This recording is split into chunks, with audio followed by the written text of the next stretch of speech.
As Brad Penny's ready, the first pitch of this one to Coughlin, who's in there for strike one, and we're underway. Boy, the Marlins must be happy not having finally going to face a conventional pitcher. They came into this series swinging the bat well in the month of June, but last night Wakefield had his day with them. There's some interesting swings and watching the fish swing away at Tim Wakefield last night. It was so quick. I mean, we've gotten used to that with Wakefield. You know, he's been on a roll here this year, 9-3, and you see what he did last night. But he started the game off with, like, first 6 pitches were 2 punch outs. Coughlin tardy on that swing, 95 from Penny, so he's got the velocity right out of the gate tonight. And it's a ball and 2 strikes. And we saw the velocity from him against the Yankees. Clearly in the first inning he was pumped up against the Yankees. Pitched so well, he only had a 1-run lead, so he had to pitch.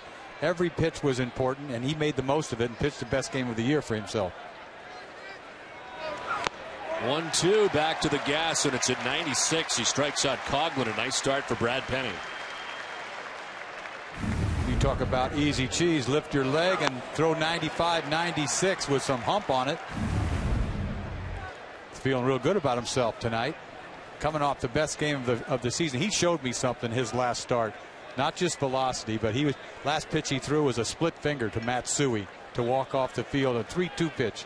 And he knew if he threw a ball, he was gone. 1 out for Ross Globe. Gets another start at first base for the Marlins. He rearing back, throwing a lot of fastballs here early. He's ahead 0-1 of Globe. 304 hitter, former Chicago White Sox player.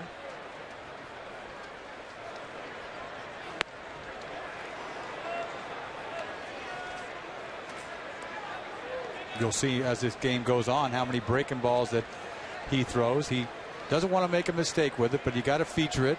The thing I was surprised about is that split finger that I didn't see that much this year against the Yankees. You see all these Red Sox pitchers. This is not, an easy thing to do. They all pitch inside. A power pitcher, you got to pitch inside. It's probably the toughest thing to do as a pitcher is pitch inside and do it and be effective inside.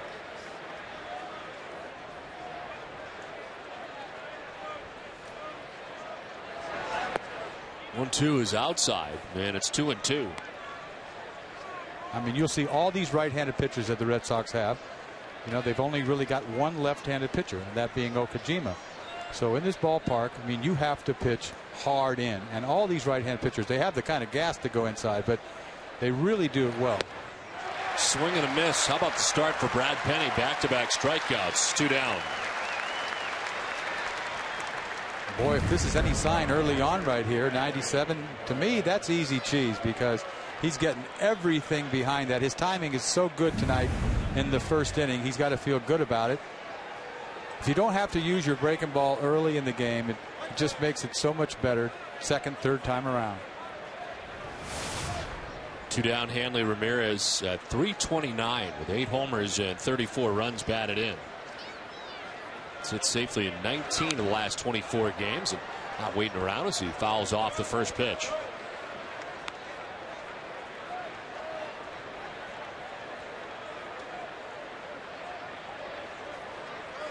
His 8 home runs lead all major league shortstops.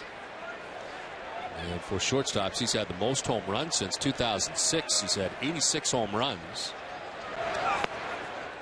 As that one's off the plate outside, a ball and a strike. He hasn't been going deep lately. He hasn't hit a home run in about a month, but the average is still up there. Yeah, his last home run May 22nd. So it's been sitting at 8 for a long time. Thought about it, doesn't go, and it's ball 2, 2-1. 97 that time from Brad Penny. Really coming out throwing hard tonight.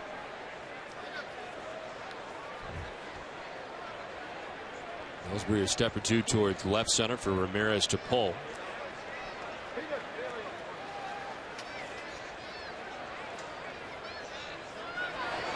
Breaking ball snapped off, missing inside. 3-1.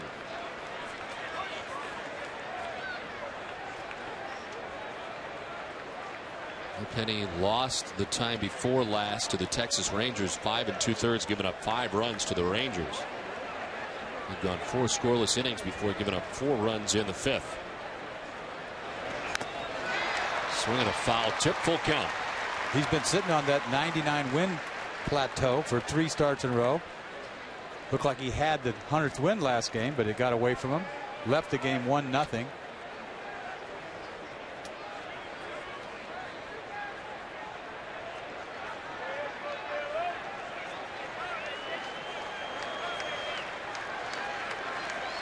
Struck out Coughlin, struck out Globe.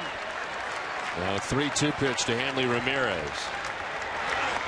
Ball 4, he walks him. So 2 out base on balls. Ramirez on. And Jorge Cantu coming up.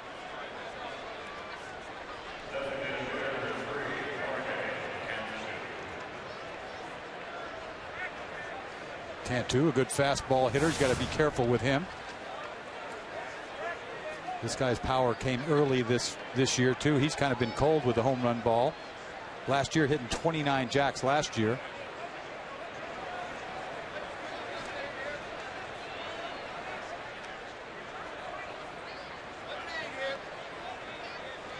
First 4 years in the majors for Cantu he spent in Florida, but with the Tampa Bay Rays. His breakout season with the Rays, his second year, 28 home runs, 117 runs batted in. That was 2005.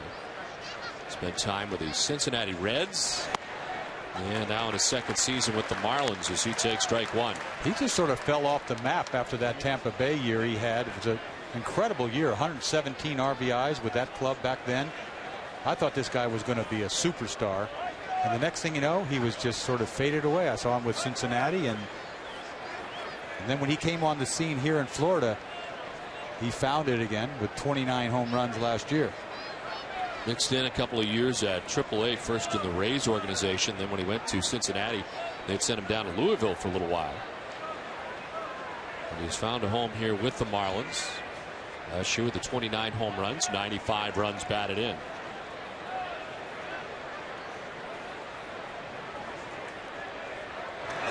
Cantu fouls it off, and he's down 0-2.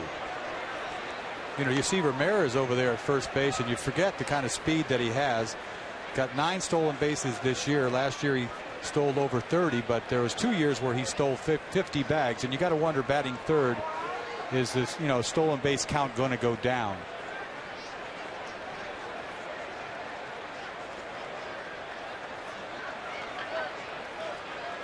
That's another weapon for a guy. That's why he's a superstar, because he can do it, absolutely do it all. And then stealing bases is another thing he can do.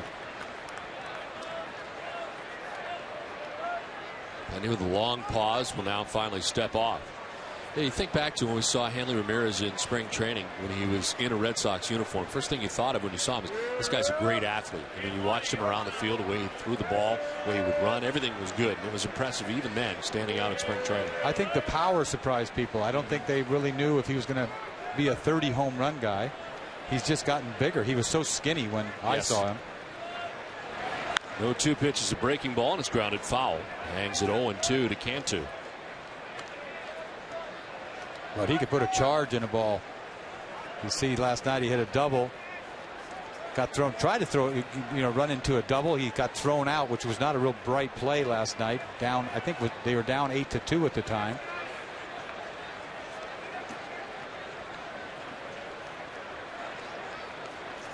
He's still just 25 years old. The 0-2. There we are. Boy, I had it. You had it. I had it. I was going to watch it all the way in. Hit the rail. The window. It was all over. That would have been the third one? That would have been the third. Wow, I feel what an honor it would have been. I was all over. Kind of sad. You're a good judge of that. I was late to the party there. That ball was already in this. You're a Hall of Famer. I know. What is that about? I'm looking at the monitor, man. I'm going to get hit in the head. 0-2 to Cantu.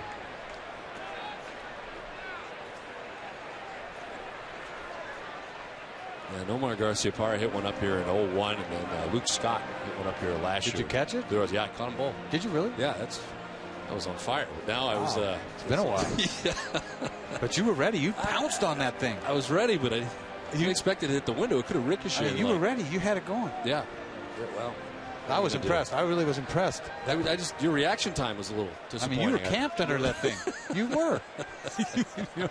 I was shocked that you were camped. Well, you'll get better. This will come with time. It takes time. It does. Everything takes time. I'm impatient. I want it now. Well, tomorrow, you know what? I'll grab a fungo. You sit here, and I'll hit some balls up here. You'll rifle some balls up here.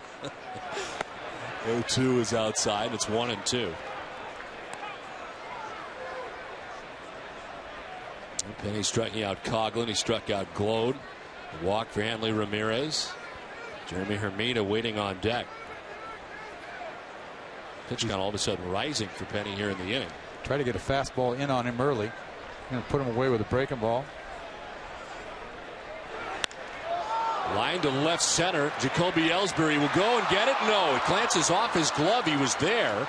Coming around from first base is Hanley Ramirez. He will score the game's first run. And a 2-out run here for the Marlins in the first inning.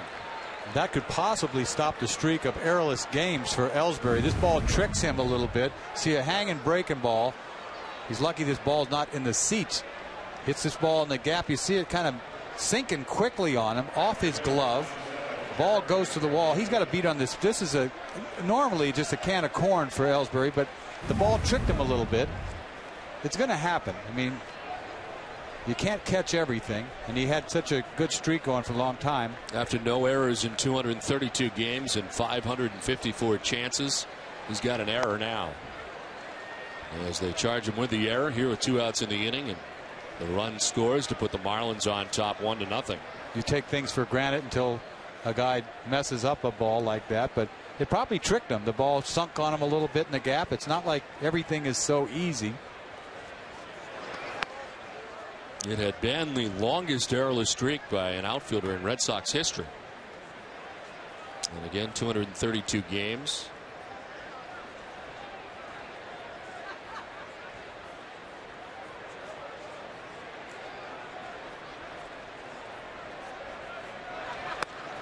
There's ball 2, 2-1. You see the hanging breaking ball he threw a can to, and he had put good wood in this ball into the gap. But he's got it easy, kind of, just bent over a little bit, stuck his glove out. It did not go in the glove. I mean, it's simple as that. Happens to any player at any given time, but it hasn't happened to him in a long, long time, a couple years. So goes to show you how good he's been for so long. Penny here, the pitch count rising, about to throw his 25th pitch of his first inning. Jeremy Hermida at 273 on the year. Out of the count to 3-1.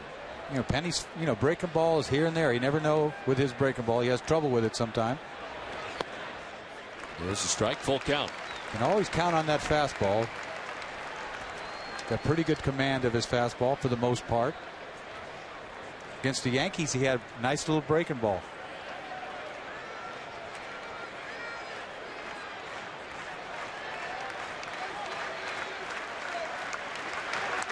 The hands and popped up foul, backing out of play.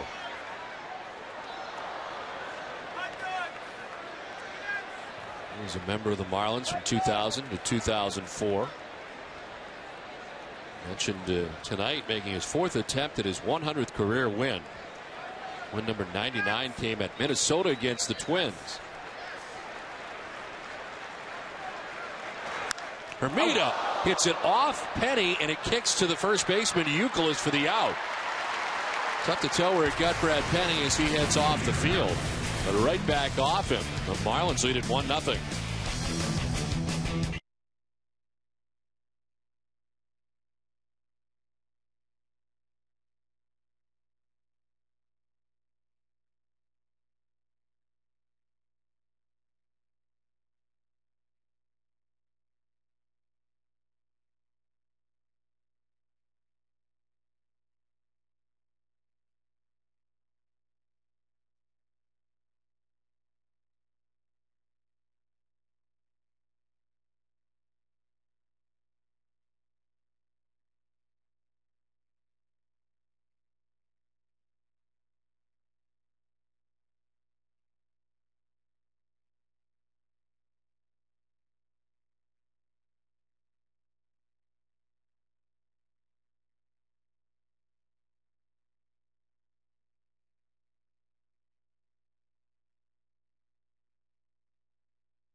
The Marlins on top as Dustin Pedroia stands in to start this bottom of the first inning. Pedroia takes ball one from Andrew Miller. A scary shot right back at Brad Penny to end last inning, and it appears you're watching it between innings to get him in the shoulder. This one is out towards left center field. Cody Ross is out there, the center fielder, and he makes the catch for the first out here in the bottom of the first, and this one gets him in the shoulder, it appears. He has no time. He couldn't even get his glove up, but this ball was at his face. This is a scary business right here. Look at this ball. Boom, right off his shoulder. I mean, that is going to leave a scar, I'll tell you. He says he's fine, but that ball was scalded, and you know, you can't get a glove up on that. He's lucky that ball didn't hit him in the face. There was no time. I mean, it's frightening. It's dangerous out there. You're so close to the hitter when you're done. Guy hits a rocket like that.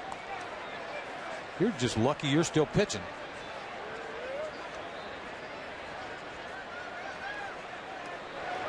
The 0-1 is in there for strike two. It's 0-2 to Jacoby Ellsbury. Andrew Miller on the mound tonight for the Florida Marlins. 2-2, his 11th appearance of the year. 4.30 earned run average, 9th start. No fastball, change up for the most part. Pitching coach said that he's had trouble with his breaking ball. I'm surprised he would even say that, but he has. It's been a rough year for him. Started in the bullpen. They have high hopes for him.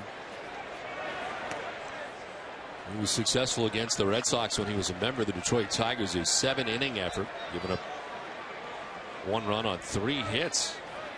Once again, 6'7". You have to be at least 6'5" to pitch for them, don't you? It's a big team. It's amazing. The guy, 2 pitchers last night. One was 6'5". The other reliever was 6'5". The starter was 6'7". Volstead last night. Key matchup is brought to you by Acura. 3-2's outside. It's ball 4. Ellsbury down to first base. Let's check out the Red Sox lineup, brought to you by your New England Chevy dealers. Dustin Pedroia at second base with Jacoby Ellsbury in center field. Kevin Youkilis at first base. Jason Bay in left. Mike Lowell at third base with David Ortiz at DH. Rocco Baldelli in right field bats 7th with Jason Varitek doing the catching. And Nick Green at shortstop bats 9th.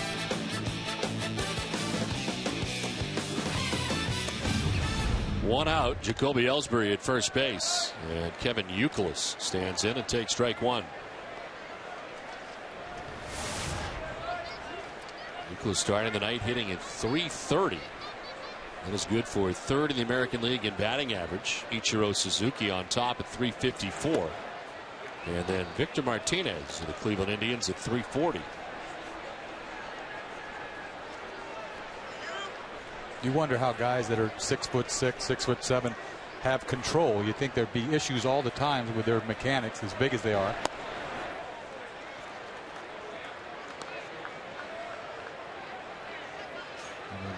You know, they uncork this whole thing. It's hard. Everything has to be on time.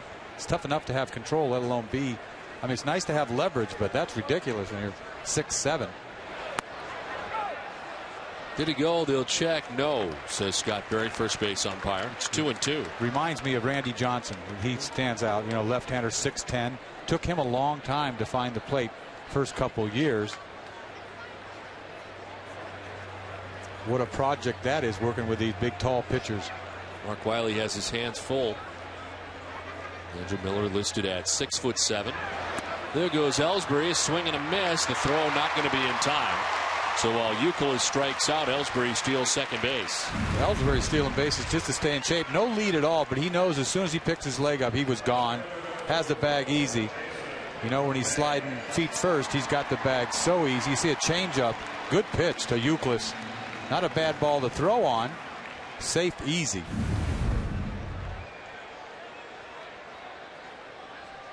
And 28 stolen bases now for Jacoby Ellsbury. Scoring position with 2 down. And a chance for Jason Bay.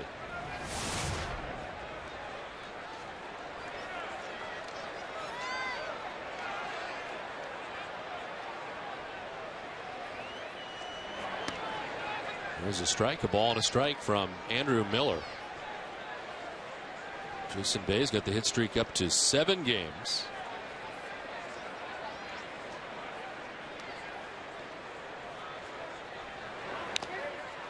So a chop foul. Starting pitcher tonight is 24 years of age, Andrew Miller. Parts of 2 years with the Detroit Tigers before going to the Florida Marlins. Part of the Miguel Cabrera deal, and he was a big part of it. 6-10 in his first year in a Marlins uniform. And 20 starts. Spent time on the DL with the tendonitis in his right knee. This is outside, 2-2.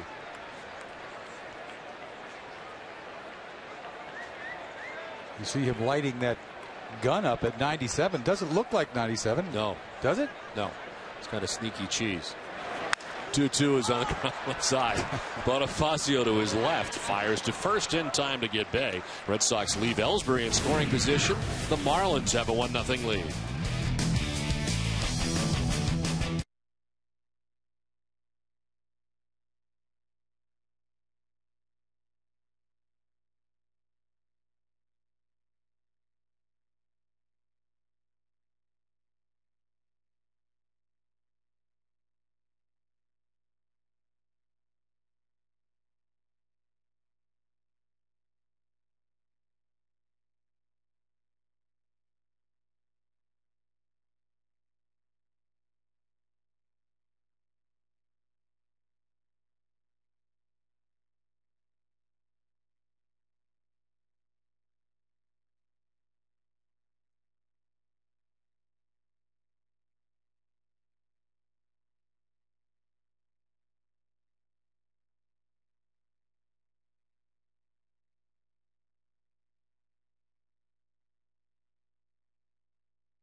Pharmacy will donate $500 to Children's Hospital Boston. CVS Pharmacy is the official pharmacy of the Boston Red Sox. Second inning back at Fenway Park. The Marlins have a 1-0 advantage. Stan Uggla leads it off. And fouls off the first pitch from Brad Penny. Uggla, Ross, and Baker in the second inning. We'll see what kind of effects. This, thank God, is not the right shoulder, or there would be a major effect. And if you're just joining us, Brad Penny hit in the left shoulder. And a line drive comebacker off the bat of Jeremy Hermida. Hit him so hard that it glanced out to first base quickly. And Euclid had to make the grab and then took it to the bag himself. This thing was on him in a hurry. Right above the X, or maybe the S, that caught him in the socks. Strike over the outside corner, and it's 1-2. It's amazing that ball went all the way to first base off his chest.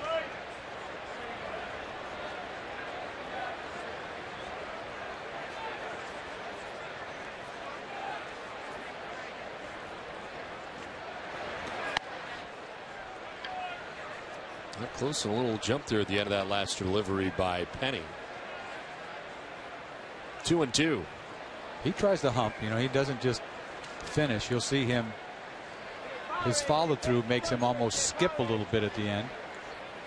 That's a big man coming at you.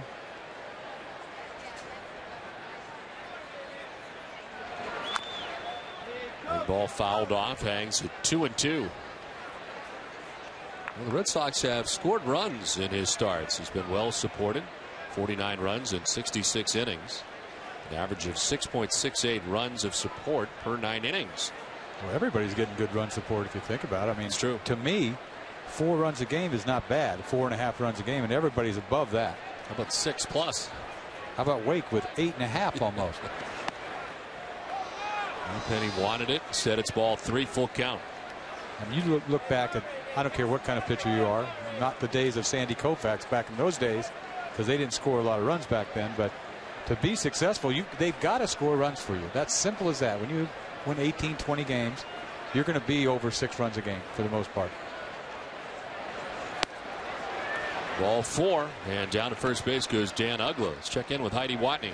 Don, once this game becomes official, it will be the 500th consecutive sellout here at Fenway Park. The Red Sox are doing a number of special things as a thank you to the fans, including giving out these great postcards when fans arrived. On the back is a letter from the owners thanking the fans. Also, as every fan leaves the park, they'll get this commemorative baseball. It says, "Thank you for 500 consecutive sellouts at Fenway Park." There's also giveaways in between every inning, special messages on the board from the players and the owners, and special video tributes. It's a lot of fun tonight here at Fenway Park.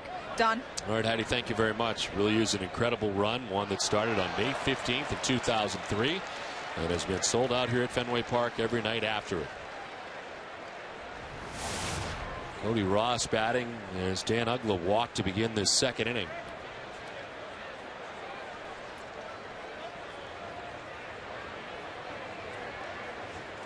Penny being careful. He knows these are a bunch of fastball hitters.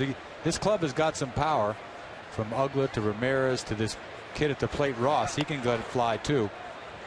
Little guy, but got some serious power. Hit 22 home runs last year.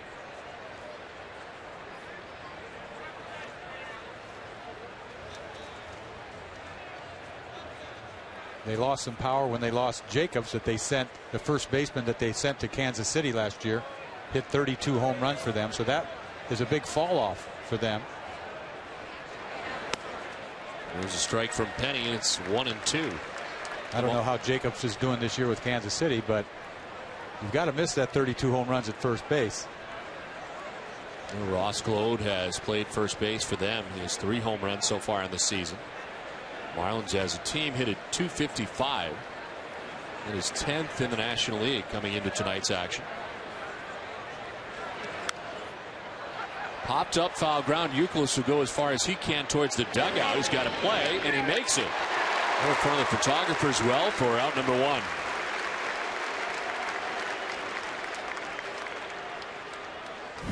Good pitch right here to Ross. You don't see the pitch, but the result is a beautiful thing. Pop up, high fastball. No foul territory here, so you feel fortunate when you have a infielder catch a pop up foul here. To answer your question, Mike Jacobs, 10 home runs in 57 games for the Royals. Not bad. Yeah. Kind of like the same pace as last year. Strikes out a lot. He's hitting 235 currently. Kansas City sort of falling off a little bit from that early start they had. Yeah, they're 29 and 34, 4.5 games back, and still anybody's division out there in the American League Central. Right, you can't really give up on anybody, can you? Because even when you look at Cleveland, you say, well, you know, make a run. They're 6.5 back. Because I don't think Detroit's all that good. No. We've been there. I've already dumped on them. You killed them when we were there. I couldn't help it. I got to stop that. Because next you know, I'm going to be killing everybody. And like, is anybody good in this league? Things like, I don't see it. I don't see it. Well, I just didn't see their lineup. Their lineup has changed so much. And I know Verlander's throwing the ball good, along with the kid they got from the Tampa Bay Rays. Edwin Jackson. Yes, thank you. I knew you'd pick me up right there. I got you. I didn't ask you though, did I? See? No, you just threw sort it of out said there. That kid. The only thing is, I'm the only one that can talk to you, though. That's the only problem. And I need somebody in my ear saying, "Hello, his name is Jackson." You need a guy. I need a guy to handle that. Because make me look smart, right? That will be his job description. He knows when I go, I don't know who the name is, and he says Jackson, and I said Jackson. He writes it on a little piece of paper for you and shoves it at you. Right. I thought this is what came with the job here. No, you don't get a guy. Oh, you don't get a guy. You got to be here a while, and then you'll get a guy. 3-0. is in there for a strike, and it's 3-1 to John Baker. Edwin Jackson is 6-3 with a 2.24. I heard somewhere. Wait a minute. Might have came out of the You sky. got a guy. Somebody slipped came out of the sky. 65 strikeouts, 23 walks. I got it all. How about you? Yeah, anything you need. 3-1 is sent foul. Full count. Quite a few pitches early on here. Full counts to a lot of hitters. 28 in the first inning, and it's rising here in the second to 44 pitches. It's kind of the way he pitched against the Yankees for the most part. I mean, he threw a lot of pitches to get through 6 innings, but he had to be careful the whole game. 117 pitches in the 6th inning effort. Runner goes, line drive foul. So Dan Uggla was off at first base. They start the run there to stay out of a double play, and Baker got so jammed on that ball. He's lucky he made contact.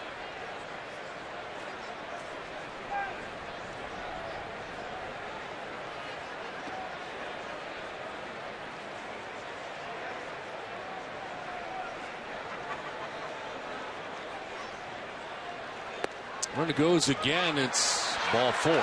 So down to first base goes Baker. Second walk allowed by Brad Penny.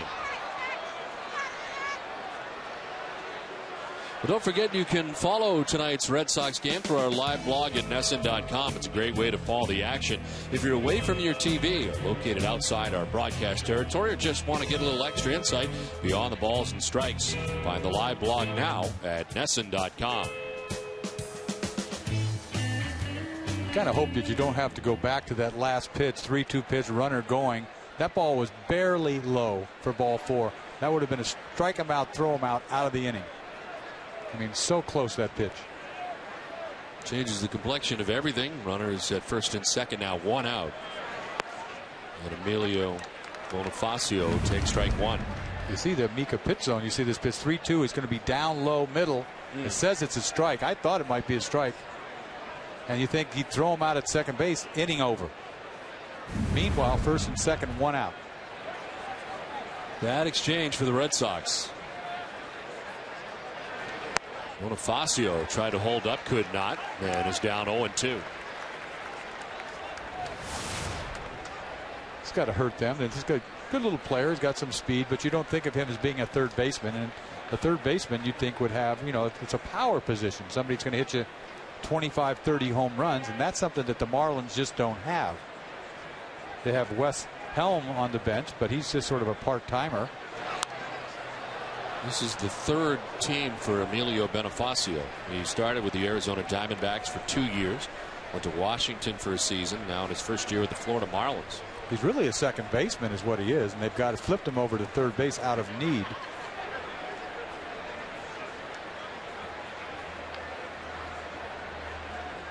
From Santo Domingo, the Dominican Republic. Pitch 50 of the night for Brad Penny, and sliced foul off to the left. And Brad Penny, former Marlin, facing Florida for the 4th time in his career.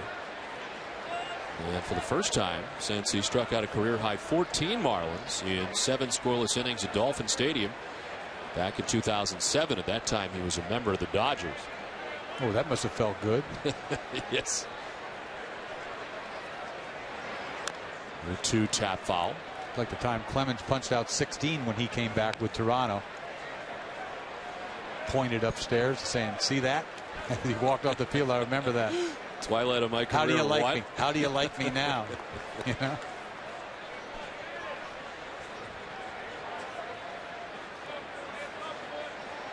First and second, 1 out here in the second inning. And sliced foul off to the left. You mentioned Roger Clemens. It's kind of sad the way that has all ended. Oh, I know. I got to the point where I just didn't even want to talk about it anymore. And then he, finally he came out. Hadn't heard from him in quite some time, and heard him on the radio. Got it all started up again. to right center field. In shallow comes Baldelli, running on a slant, gets there for the out and fires back in quickly. But Bonifacio is the second out here of the second inning. Rocco Baldelli getting the start tonight. Terry Francona saying that getting him in the lineup tonight is going to play J.D. Drew likely the next 3 days in a row. So a chance to get Baldelli in there tonight, give J.D. Drew the night off. He even said Baldelli might run into one. He always thinks he's going to go deep. Might as well get him in there. He might go deep tonight. But, you know, J.D. could use a couple of days. It's always good to be able to get a chance to give him a breather.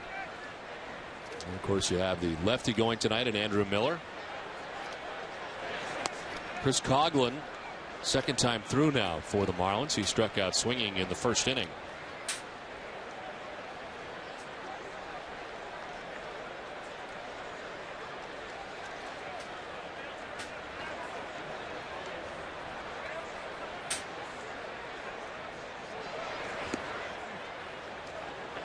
And falling behind 2-0.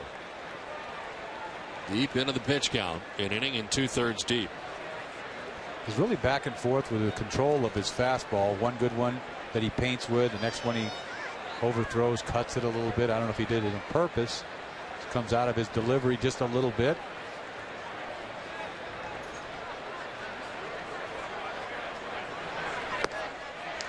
Foul tipped into the catcher's mitt. It's 2-1. He's been throwing hard right out of the gate tonight. When he is on time, he can paint with 96.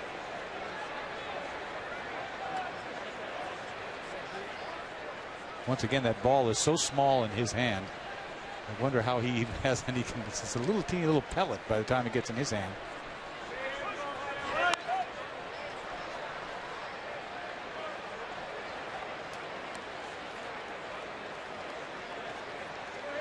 Only 6 scoreless innings last time out against the Yankees and a no decision.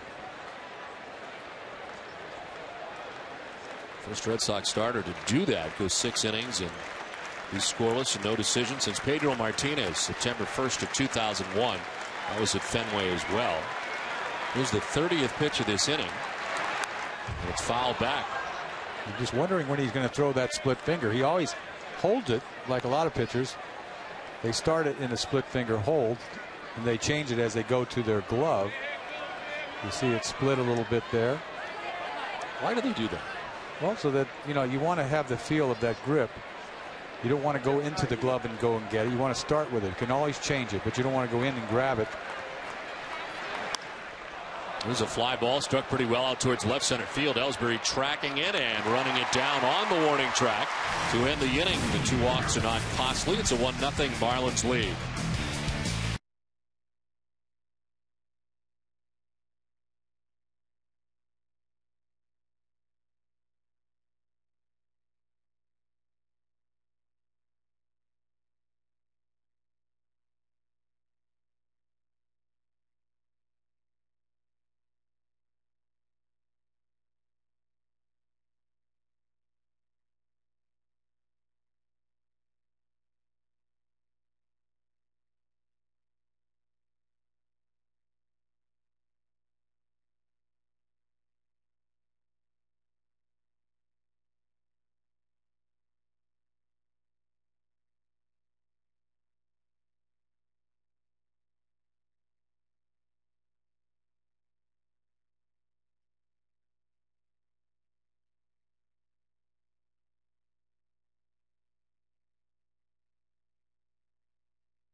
When the Sox host Chipper Jones and the Atlanta Braves at Fenway Park. Join TC for 30 extra minutes of the sights and sounds surrounding the ballpark live at 5:30.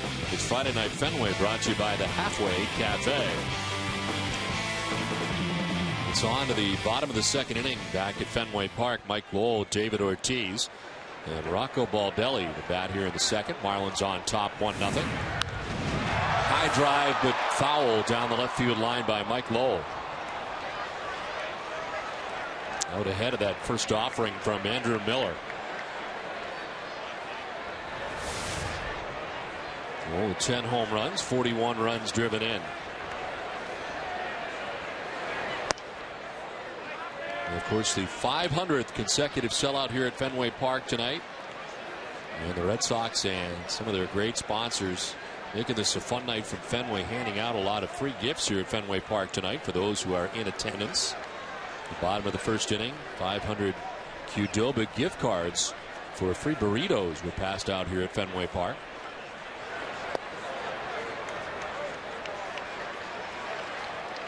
Count is 3-1 to Mike Lowell. Jerry Crawford doesn't like that ball down tonight. He calls it a ball. In the left field, a base hit for Mike Lowell to get this bottom of the second inning started. First hit of the night for the Red Sox off Andrew Miller. See, Miller had 3-1 pitch, got to throw a strike with it, gets it down, but he's been sitting fastball, almost took him deep the first pitch, so he knows what to do with another 3-1 fastball, bullet in the hole.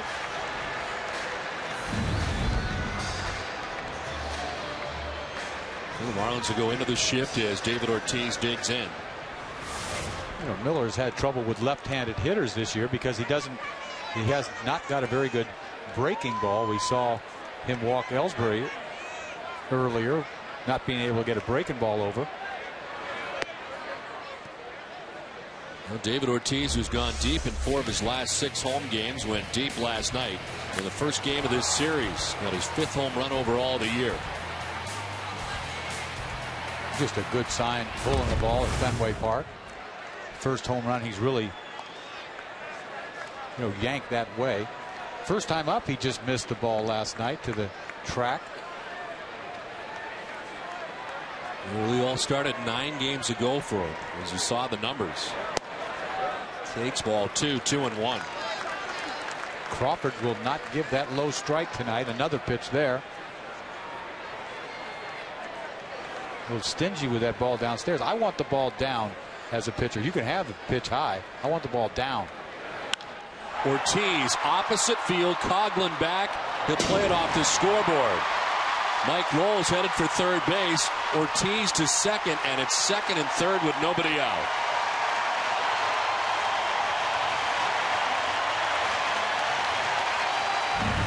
Ortiz gets a fastball from Miller. Middle of the plate, gets enough of this ball to hit off the wall. A little Fenway double right there. The ball sort of dies off the wall, and Coughlin has trouble getting it on one hop. Kind of messes it up a little bit. Sort of tricked him. Makes it an easy double for Ortiz. If Lowell could have ran, he probably could have scored on that. With nobody out, it doesn't matter. So second and third, nobody out. Rocco Baldelli, the batter. A .254 start to the season for Baldelli. 3 homers, 8 runs batted in.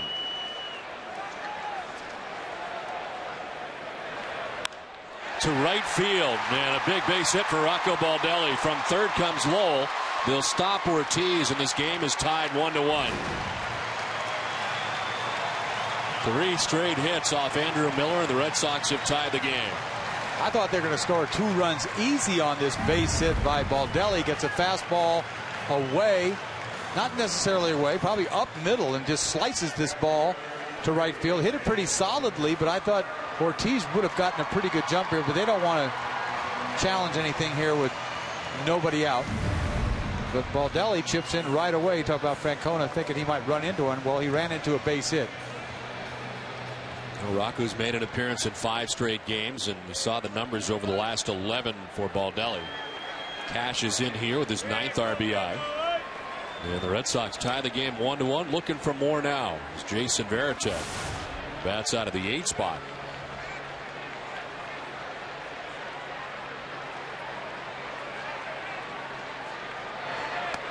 takes ball one outside.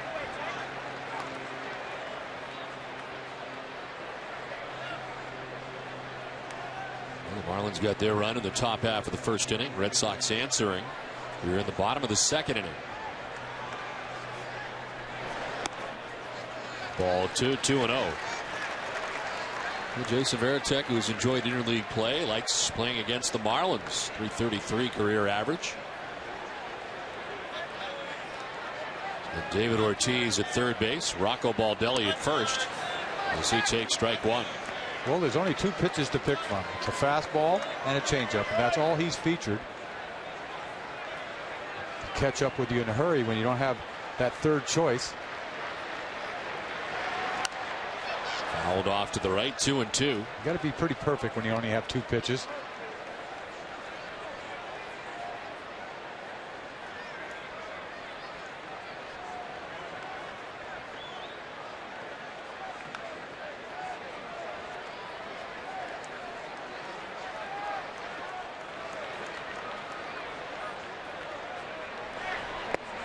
Try to come in on Varitek, and they just miss. Full count. No complaints. It looked pretty good, but must have been inside. Got the pitching coach attention. Mark Wiley's complaining. Should. That's what he should do. Toss to first as Baldelli back in plenty of time. That would have got a glance from me if I was pitching. Couldn't help it. You got to have it because I needed everything. 3-2 is a check swing foul. How early in an outing would you start? I got to have. Well, you got to be careful. Right out of the gate. That's what I already told you. You got to be careful. You can't be doing that glaring in the first or second inning. But how could you not? It's like a double take sometimes when I hit the spot and it kind of, especially low. Yeah, it kind of catches you off. Double clutches me almost. Waiting for strike three. Hard hit to short. Ramirez to second for one, on to first. Double play.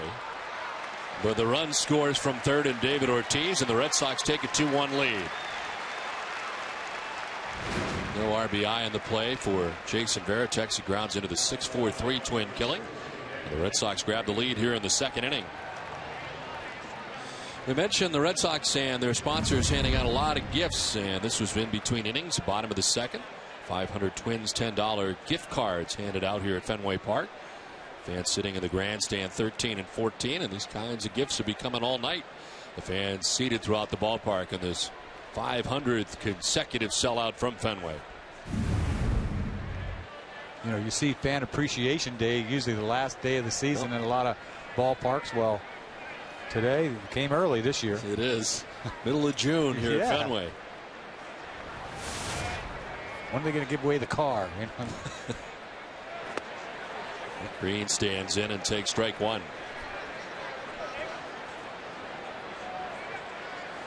Nick Green settling in the last 7 games at .385. He's down quickly 0-2.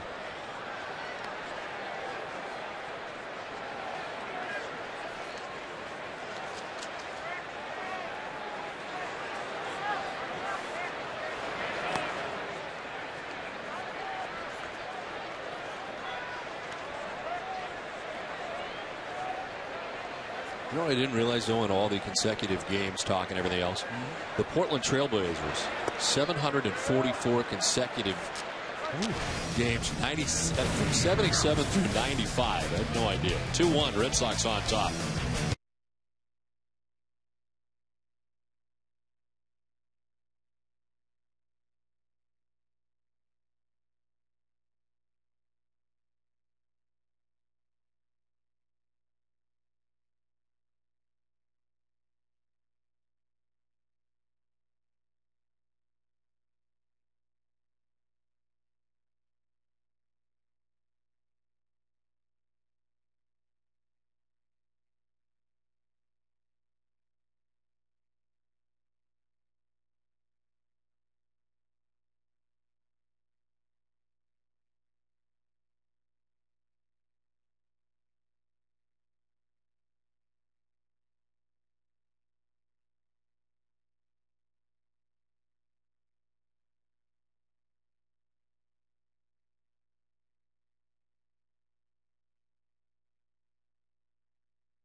as we head to the visiting half of the third inning. Ross Claude leads it off for the Marlins. It's Claude, Ramirez, and Cantu to face Brad Penny. That was pitch number 60 of the night for Brad Penny. And it's to the first batter of this third inning.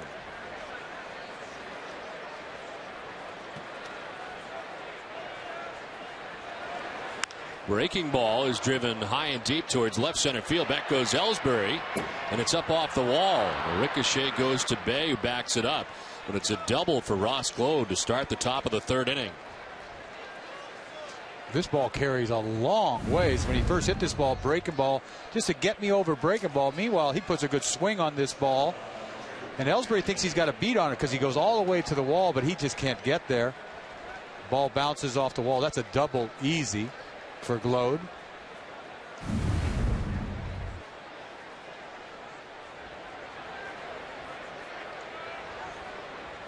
So he stands at second with nobody out, and Hanley Ramirez coming up. Ramirez with a walk in the first inning came around to score the Marlins run.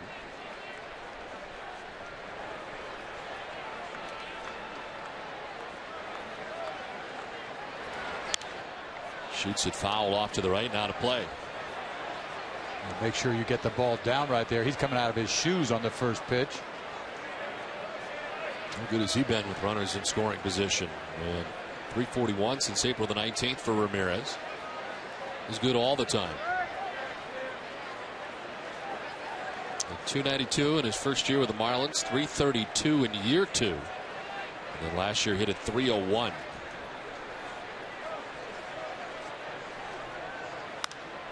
This is a fly ball to right field. Rocco Baldelli makes his way in. Makes the catch as Claude is tagging. Baldelli's throw is not going to be in time. See the kind of arm that Baldelli has here. Makes it reasonably close. Meanwhile, Amica Pit Zone is brought to you by Amica Insurance. Get the right auto and home coverage at amicacoverage.com. And you'll see how the Red Sox scored last inning. Fastball 3-1 to Lowell, base hit. Another fastball to David Ortiz off the left field wall. And you see Baldelli gets another fastball, middle out over, base hit right field. Well, these two starters, a lot of fastballs.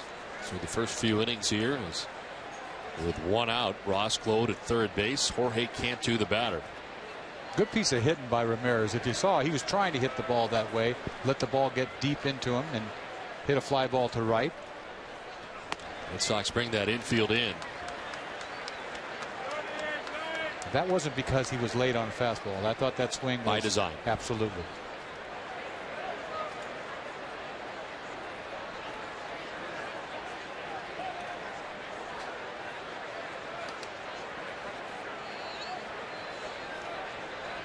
Ellsbury a step or two towards left center for Cantu to pull. As the 0-1 is fouled off to the right. 0-2. One of those nights where he throws a lot of fastballs. Everybody's just fouling it off. Drives you crazy. It's like, put it in play. The pitch count's going up. You know. When's he going to throw a split finger? He's holding that thing every time. I haven't seen one yet. Unless I haven't. No.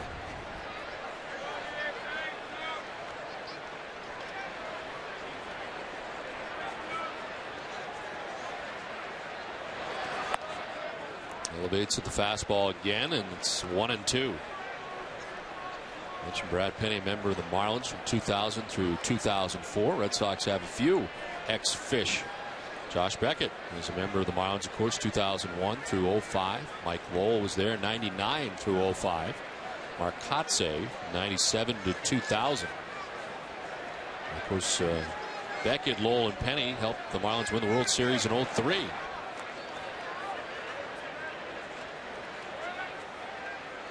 Mike Lowell still holds the career club records in home runs with 143 for the Fish, doubles, extra base hits, and total bases.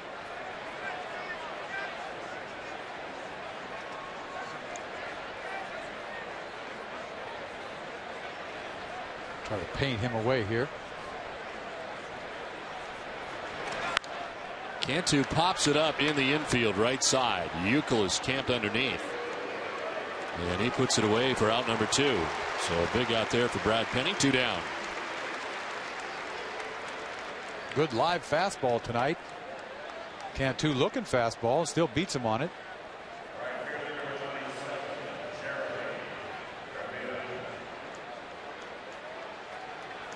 So 2 outs. Ross Gload at third base, and here's Jeremy Hermida. He's the guy that lined it right back off of Brad Penny's left shoulder. And his first at bat, it glanced out to Kevin Youkilis, who took it to first base for the out. There used to be a hitter, Harold Baines. You remember Harold Baines? Do not throw him a fastball down and away, or it's off your lips. Really? I mean, he was well known. I mean, he drilled so many guys. I mean, damn near killed several guys. Right back where it came from. Oh, it's frightening. Don't throw it down and away.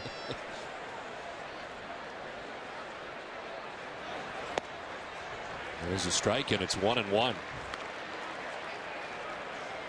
Because that's the pitch that comes back up the middle, if you think about it. Just hooked right back down and away. They just sort of drop the bat head on it. Don't try to pull it. Careful.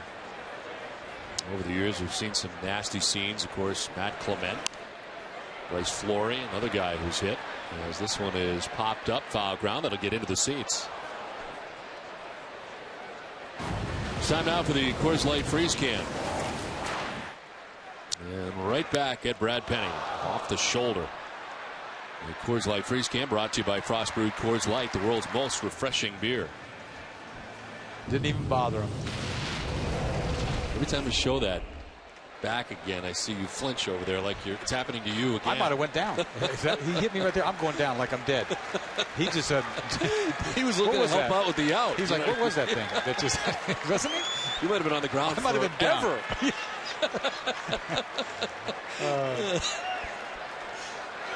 One, two, strike 3 against Hermida. Third strikeout for Benny is well placed. It's 2-1 Red Sox lead.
Back at Fenway, where the Red Sox lead at 2-1. Dustin Pedroia leading it off, and a big strikeout for Brad Penny. You've been calling for a while. I mean, he finally broke it out. Split finger. What a good time to throw it. Not even close by Hermida. Had not seen anything like it. You know, you save it long enough, and when it works like that, it's like, why don't you throw it more often? You know, you tell yourself, but he picked a great spot for it. Pedroia, Ellsbury, and Youkilis in the inning as Pedroia rolls it over foul. They flied out to the center fielder, Cody Ross, in the first inning. He's 0 for 1.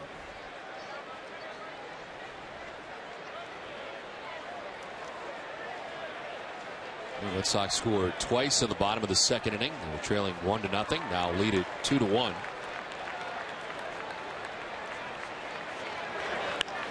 To right and a base hit. Dustin Pedroia. They've been pitching him away. Goes with it in that direction.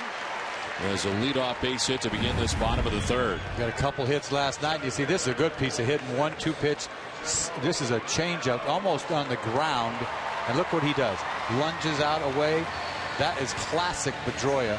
He starts doing this, he's going to get hot.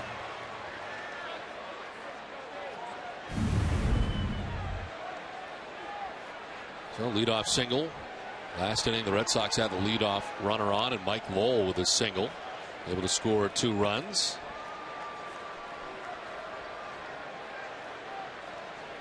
Ellsbury walked in his first at bat and stole a base back in the first inning. Now 28 thefts on the year.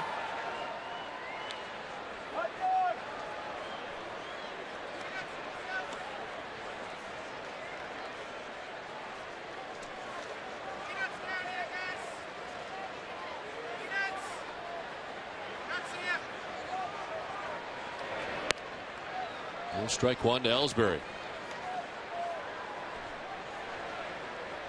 Last time the Red Sox saw the Marlins, it was 2006, June 30th through July 2nd in Florida. Last time the Marlins were here at Fenway Park, got to go back to June of 2003. One pitch misses for ball one, 1-1. Red Sox have won 10 of their last 14 games against these Florida Marlins, and are 8-5 all time here at Fenway. Fly ball to left field, carries quite a bit, but Coughlin goes back onto the track to make the catch for the first out of the inning. Looking for a new and memorable way to entertain clients or family and friends at Fenway? Check out the boardroom at the EMC Club. 8 to 12 guests can enjoy a private pregame meal, an open bar and private seating location behind home plate in the EMC Club. This all-inclusive package is now available for this weekend's games against the Braves. For more information, call 617-226-6025 or email premiumsales@redsox.com. We congratulate the Red Sox. 500 consecutive sellouts here at Fenway Park, and really congratulations to the fans who are the ones that have got it done here, coming out every night to Fenway Park. Terry Francona was asked before the ball game what it's like, and Terry says you hate to take it for granted because as long as he's been here as a manager, every seat has been filled in this place. He has no idea. No idea what it's like. It's just the way it is in Fenway Park. Every night. Every night. It's incredible. It really is. And you become, just sort of get used to it so much. But he even said in the press conference, though, when it helps like we talked about in this business, an everyday business. And there's times when teams get tired over the course of the season, and that's when the fans really pick up a team. It's not like you just sort of go out there and not show up some days, but you lag a little time. Everybody's only human, and I think that's when the fans really help. The energy is here every night. The buzz is here every night. In large part by that group up there, enjoying themselves tonight. And we'll be on this a little bit later as we get past the 5th inning and this becomes official tonight. I'm watching Miller pitch, and I'm wondering to myself, how long can you last throwing fastball changeups to the Boston Red Sox in Fenway Park? We're going to test that theory. We're going to test it. We're in the 3rd inning right now. There goes Pedroia, swing and a miss on a pitch up, and Pedroia will take second base. The catcher Baker felt like he was interfered with as Euclid on the way down. He looked like he was hurt after he swings at this ball, high fastball. I guess he's just sort of wincing to get out of the way of the catcher, but I thought he was hurt the face he made. But high fastball, swing and a miss, almost swing and a miss and throw him out. But Baker couldn't get a grip on the ball. It's the 11th stolen base for Justin Pedroia in a scoring position now at 2 down. There's Jason Bay, grounded out to third base, first time up. The strikeout of Euclid is the 3rd strikeout tonight for Andrew Miller. He's got Euclid twice. Well, Euclid hasn't figured him out yet. swinging at balls out of the zone fastball. Probably guessed fastball and just couldn't lay off.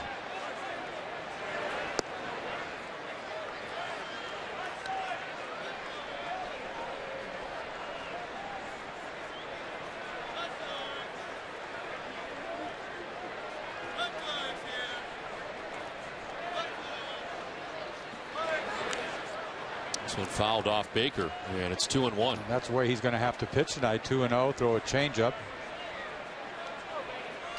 Can't be challenging hitters, even though he does throw the ball in the mid-90s sometimes. But a 2-0 takes a lot off, pulls the string on that changeup.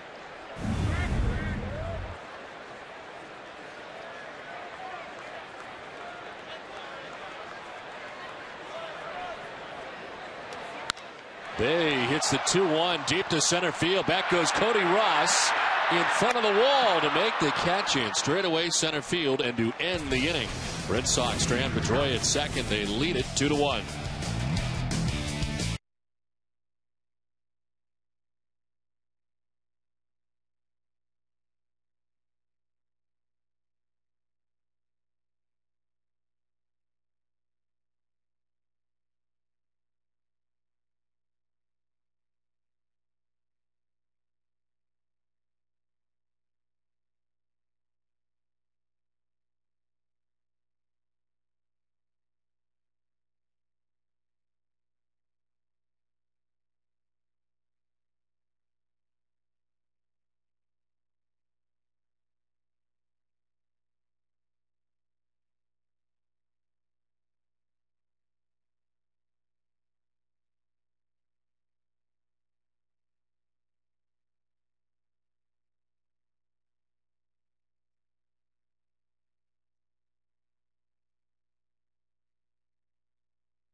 Presents the Boston Globe's Red Sox Game Day Live with TC, Heidi, Jim, and me. We'll get an inside look at John Lester's recent spike in strikeouts. Marlins broadcaster Glenn Geffner will stop by to discuss the Marlins, plus an in-depth take on Florida's hard-throwing closer Matt Lidstrom. Watch Red Sox Game Day Live tomorrow at 6 only on NESN. Brad Penny on the mound for the fourth inning, and to right field with a base hit on the first pitch is Dan Uggla. It is just the second Marlins hit of the night, and a leadoff single for Uggla. Penny gets a fastball up right here, and Uggla usually is trying to swing up from out of his shoes. Meanwhile, he just flips this ball into right field. Sort of unlike Uggla to hit balls like that, but he'll take what he can get. It's about the only place he could have hit that ball. Goes aboard for the second time tonight. Walked in the second, singles here in the fourth. Now Cody Ross said to be fooled on the pitch. Takes strike one. Ross fouled out to the first baseman Kevin Youkilis in the second inning.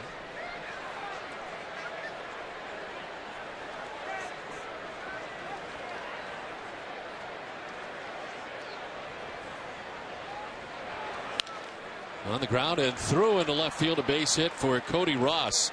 Uggla takes second, and it's back-to-back singles for the Marlins here in the fourth inning. Penny's not exactly mixing it up this inning, throwing nothing but fastballs. Ross, fastball middle, ground ball in the hole right there. Kind of rolled it over a little bit, but there's such a big hole between third and short.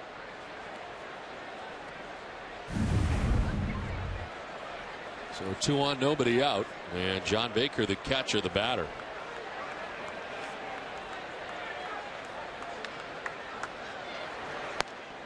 Baker takes strike 1 over the outside corner.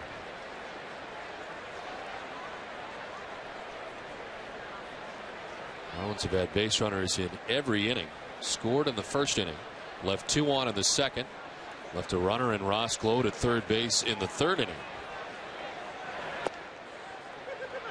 There's that little split finger as we saw last inning to end last inning. That ball's down. I don't think so. This looks like a strike to me. A little split finger. Strike the bottom of the zone. Crawford does not like the ball down. I mean, this is a strike. Wow. There's been several of them so far. Both sides. Back to Penny, but off his glove. He's only got a chance for 1, and he gets it at first base to get Baker. And into scoring position, Uglett at third, Ross to second with 1 out. This almost ends up being like a sacrifice bunt, getting the 2 runners over. Didn't excuse me, a little swing there. Not to panic. I don't think he would have had to play at second anyway. Could have. You see this ball kicks off his glove. That's when you don't want to panic. Ball's right in front of him. Take the out. 2 runners in scoring position, though. So second and third, 1 down. Emilio Bonifacio, who flied out to right field in the second inning, 0 for 1.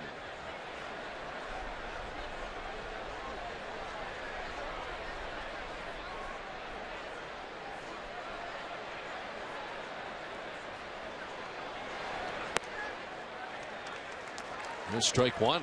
Good to be outside, but Penny will take it. I mean, my goodness.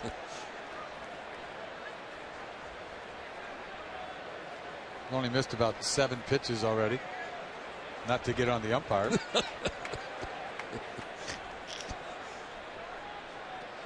80th pitch of the night. This one fouled off to the left. Told you about the great giveaways tonight here at Fenway Park. In the bottom of the third inning, 500 Airmark free hot dog vouchers headed out for the bleacher section in 34 and 35 here at Fenway Park tonight. All part of this celebration at Fenway, 500 consecutive sellouts. They're fired up about it out there in the bleachers.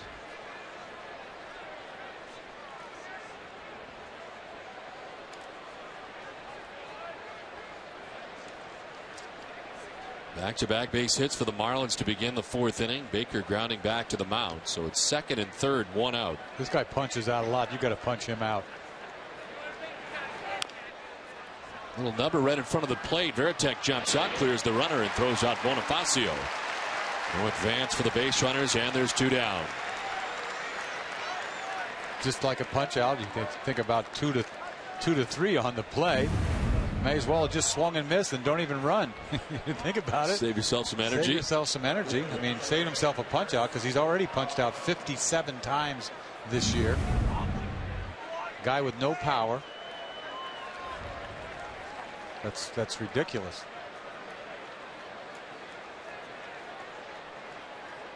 So 2 down, second and third. Back up top for Chris Coughlin, the left fielder. He's 0 for 2. He has struck out, flied out deeply to center field of the warning track, but he's 0 for 2.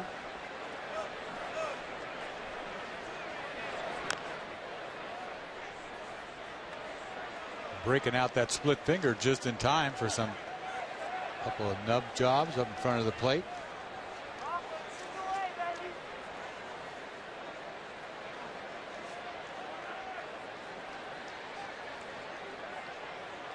Dan Uglett at third base, Cody Ross at second base with 2 outs in the Marlins' 4th inning. Framed by Veritek, but it's ball 1. Just never know out there. You throw a ball out there, might call it a strike. You never know. Might as well go out there. He called it there before. Got a pitch to waste.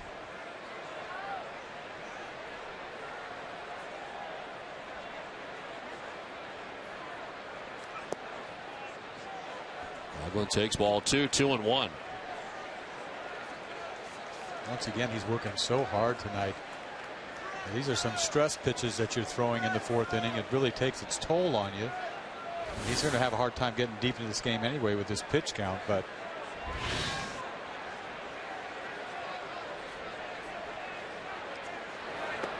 There's ball 3. Terry Francona talks about that a lot. It's more than just a pitch count. It's when was it and how hard did you have to work to get out of an inning? Yeah, you can only get out of so many innings because the manager's not going to stay with you.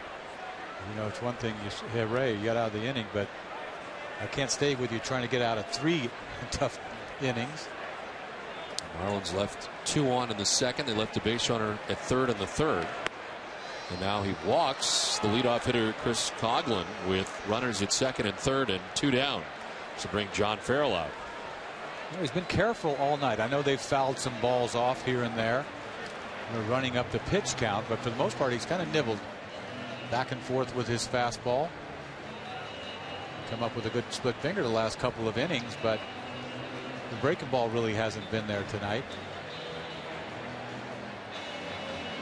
And he really pitches with his fastball a lot.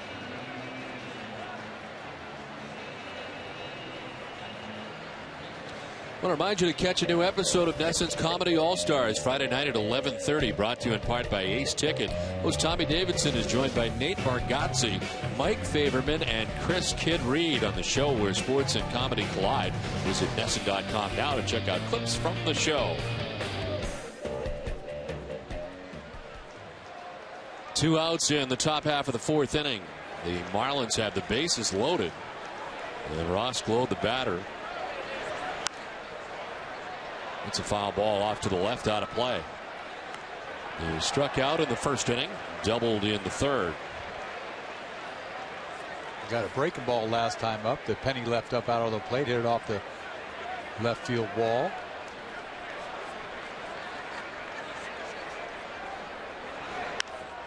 Fly ball to left field, playable for Jason Bay. Puts it away, and Brad Penny's out of trouble again. We played 3.5. It's 2-1 Boston.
It's 2-1. The Red Sox on top of the Marlins as we head to the bottom of the 4th inning.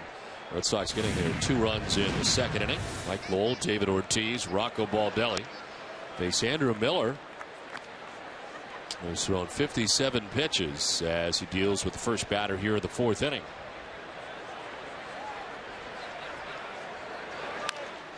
To third base, Bonifacio, even with the bag, throws out Mike Lowell at first base, and there's 1 away. It's time to bring you up to speed with the AT&T Rapid Rewind. First error for Jacoby Ellsbury out there in center field. The Marlins get their first run of the game as a run scores in Hanley Ramirez. Red Sox would answer. Rocco Baldelli with a base hit to right ties the game. And then as Veritek grounded into a double play, Red Sox got their second run. AT&T, the nation's fastest 3G network. AT&T, your world delivered. David Ortiz getting his second look at Andrew Miller. Ortiz with a double in the second inning.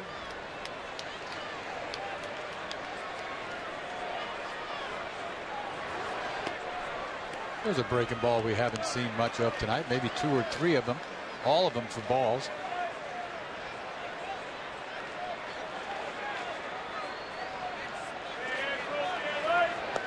Back to back. And it's 2-1. Well, Fenway Park's got to be a great place to hit. You know, it hasn't done even summertime yet.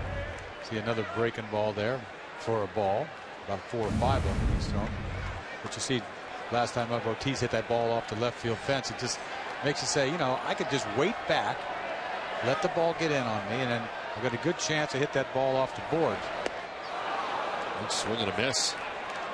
And I think left-handed hitters have such an advantage in this ballpark. You'd think it would be right-handed guys trying to lift balls out of here, but it's the left-handed hitters. I used to hate facing left-handed hitters that, you know, went that way. It drove me nuts. How do you defend against it? Well, I used to come inside more often to left-handed hitters, and that wasn't my strong suit by any means, because my ball used to run back over. So I really have to be conscious of getting the ball way inside. But you make a good pitch and they hit it off the boards. Wade Boggs was ridiculous how much he did it.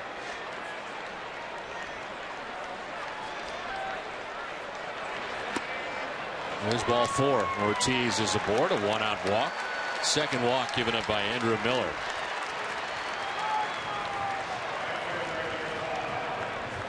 Freddie Gonzalez has seen plenty of chances for the Marlins tonight, as they have left 7 men on base through the first 4 innings. Red Sox have a base runner now with 1 out. And Rocco Baldelli, the batter, and a single in the second, a drive and a run.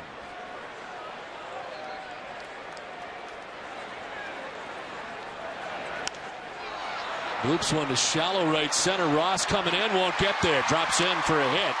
And Rocco Baldelli is 2 for 2 tonight. Boy, Rocco Baldelli, first ball hacking. Last time he got a base hit, he's swinging again this time. Gets a fastball outside. Doesn't get good part of the wood of this ball. Kind of gets in on him by almost a label. Kind of fights it off into center field. Bloops in, base hit. Second base hit of the night. 2 on, nobody out. Ortiz was in nowhere, no man's land right there. He wasn't quite sure if he's going to catch it or not. So 2 on, 1 away. Working towards the bottom of the order for the Red Sox. Jason Varitek coming up. Grounded into a 6-4-3 double play in the second inning, but it produced a run. Take strike 1 from Miller. Well, Varitek has had a lot of power from the right-hand side this year. He's hit as many home runs from the right-hand side as he is from the left. He's got 5 with only about less than 50 at-bats from the right-hand side. So that's where his power comes from. I mean, there was talk last year for a long time, should he just hit right-handed? Remember that? Yes. I wouldn't have wanted to have been the guy to walk up to him and ask him, have you ever thought about hitting just right-handed? Remember that? Takes a lot of nerve for a reporter to do that, but that's what they were considering last year. Not he wasn't considering it, but I meant it was talked about. It was talked about. Meanwhile, it's not talked about at all this year because he's swinging the bat so well. Really, extra base hits more than ever this year, making the most out of his hits. Still having trouble from the left-hand side.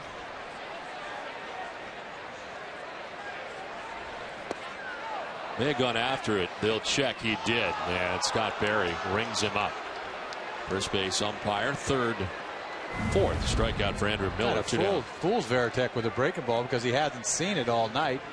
All of a sudden, Miller's breaking out the breaking ball this inning. A lot of them to Ortiz, and you see one to Varitek. He hadn't seen one yet. The second time through, he's mixed it in quite a bit more.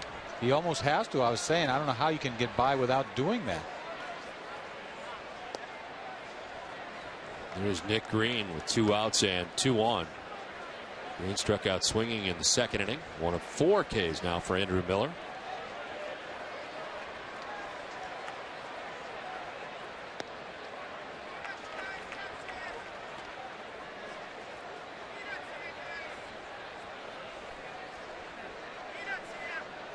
Red Sox have had at least one base runner in every inning tonight. Swing and a miss, and it's 2-1. See a big guy like that, 6'7", you get 2-0, right? You're hitting, you're saying he's got to throw a fastball right here. Big guy like that.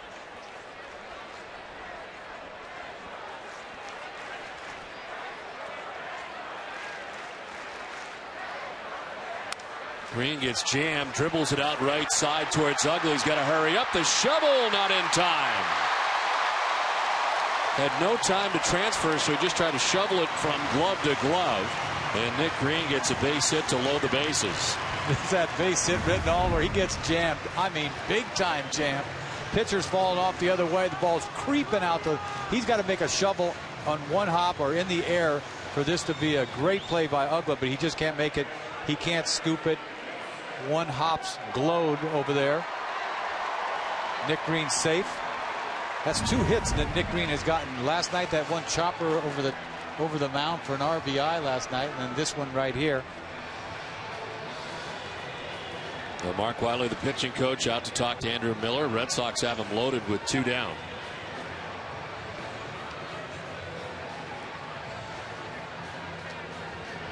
More giveaways tonight at Fenway Park. Bottom of the 4th inning. $510 golf gas cards. Grandstand 32 and 33 here from Fenway Park. All part of the 500 consecutive sellouts here at Fenway.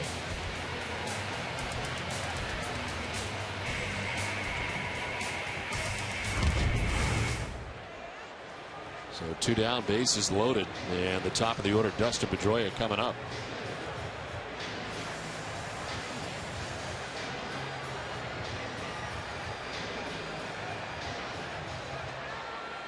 Pedroia flied out to center in the first, single to right in the 3rd.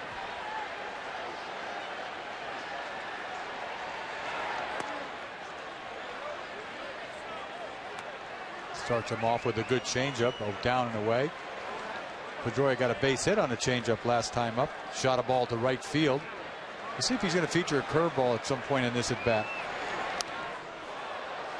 0-2, back to the fastball that time. Pedroia has not seen a curveball tonight. 0-2, has to protect.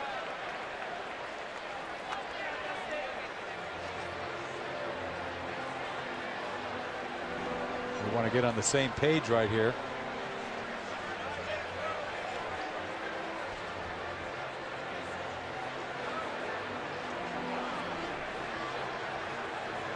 You almost want to tell him 2 pitches that you're going to throw, not just one. If I miss with that one, then come back with that one.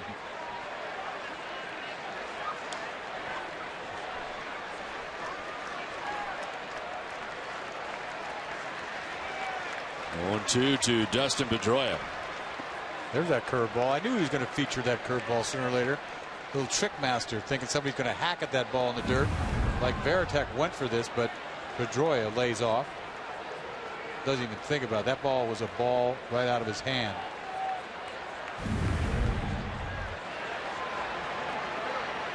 Bases filled with Red Sox, 2 down. Pedroia lines it into right center field, a base hit. Ortiz will score. Baldelli behind him. 2 runs in for the Red Sox. They lead it 4-1. Good piece of hitting by Pedroia, laying off the curveball to begin with.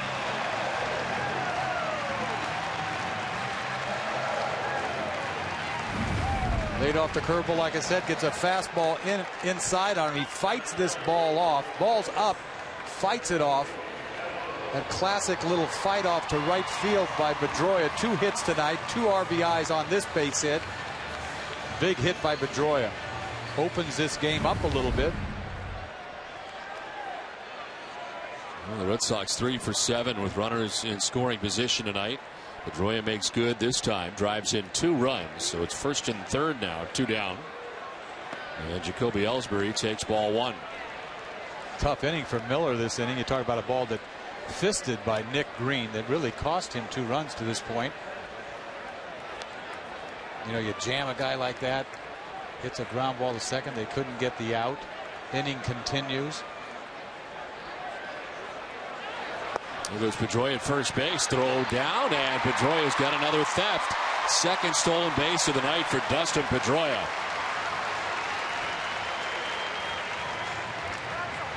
You really don't think of Pedroia as a base stealer. He picks his spots. He hasn't got a very big lead either, but he just takes off. I think he was thinking they're not even going to throw down. It could have been closer if that throw was on the bag, but about 12 stolen bases already for Pedroia. He's 12 for 16 in that category on the year. Miller has a lot of tough time with left-handed hitters tonight. Pretty big difference in this category tonight. Marlins have had their chances. Ball 4 as Ellsbury spins out of the way. Third walk served up by Miller. Bases reloaded again for the Red Sox.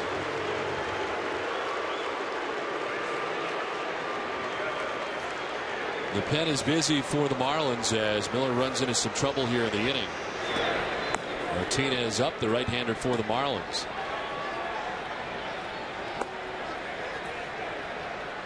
They really haven't hit the ball hard this inning, the Red Sox.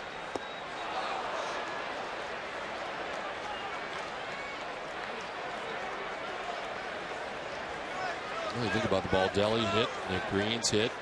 Yeah, another 3 hits that weren't really struck very hard, especially Nick Green's, as we talked about. But this could be trouble right here. Youkilis has had a tough time with Miller tonight. He struck out twice, both times swinging. They've elevated on the fastball on Youkilis.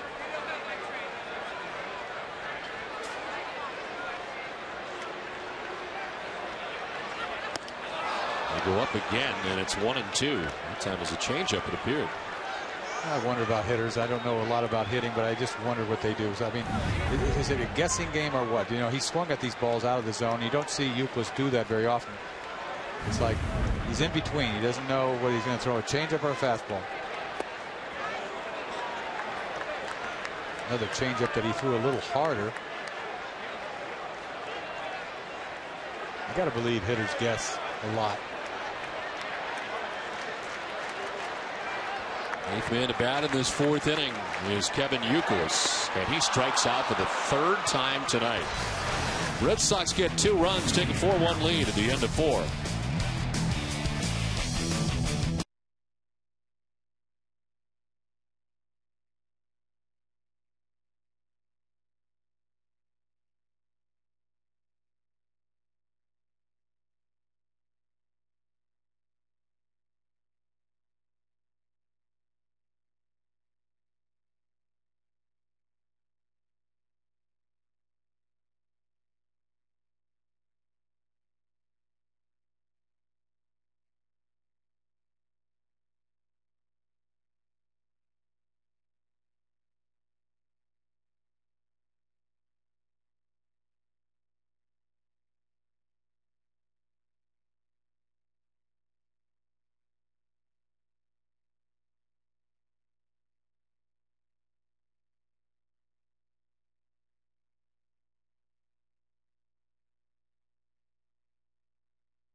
Featuring 100 out-of-market games per week, live on your computer, and catch those you missed on demand. For more details, visit redsox.com, where baseball is always on. Well, baseball is on here at Fenway Park. Red Sox have a 4-1 advantage as we play on to the 5th inning. Hanley Ramirez leads it off and takes ball 1 from Brad Penny. Ramirez walked and scored the only Marlins run back in the 1st inning. Flight out to right field in the 3rd inning. Brett Penny's only given up 3 hits to the Marlins. There's strike one, 1-1. That 3-run cushion will make him go after hitters a little bit more. Not that he doesn't. He's not afraid to throw his fastball.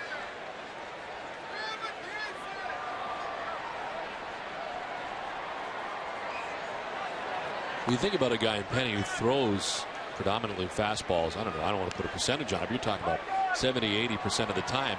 What's different about his, that as you think about major league hitters, if they know it's coming and you can expect it most times for Penny, what makes his different? Because it's got a little giddy up on it. You know, you always talk about Papelbon has that extra little life. Late life. Yeah, late life. Easy cheese, late life, whatever you want to call it. Now he calls that pitch. The pitch was the same pitch the pitch before he called it a ball. Penny complained, throws the next pitch, pretty much the same right here, and calls it a strike. Both of those balls were strikes. He just only called one of them. A lot of times they get mad because you kind of were questioning them, but he ended up giving him the call the second time.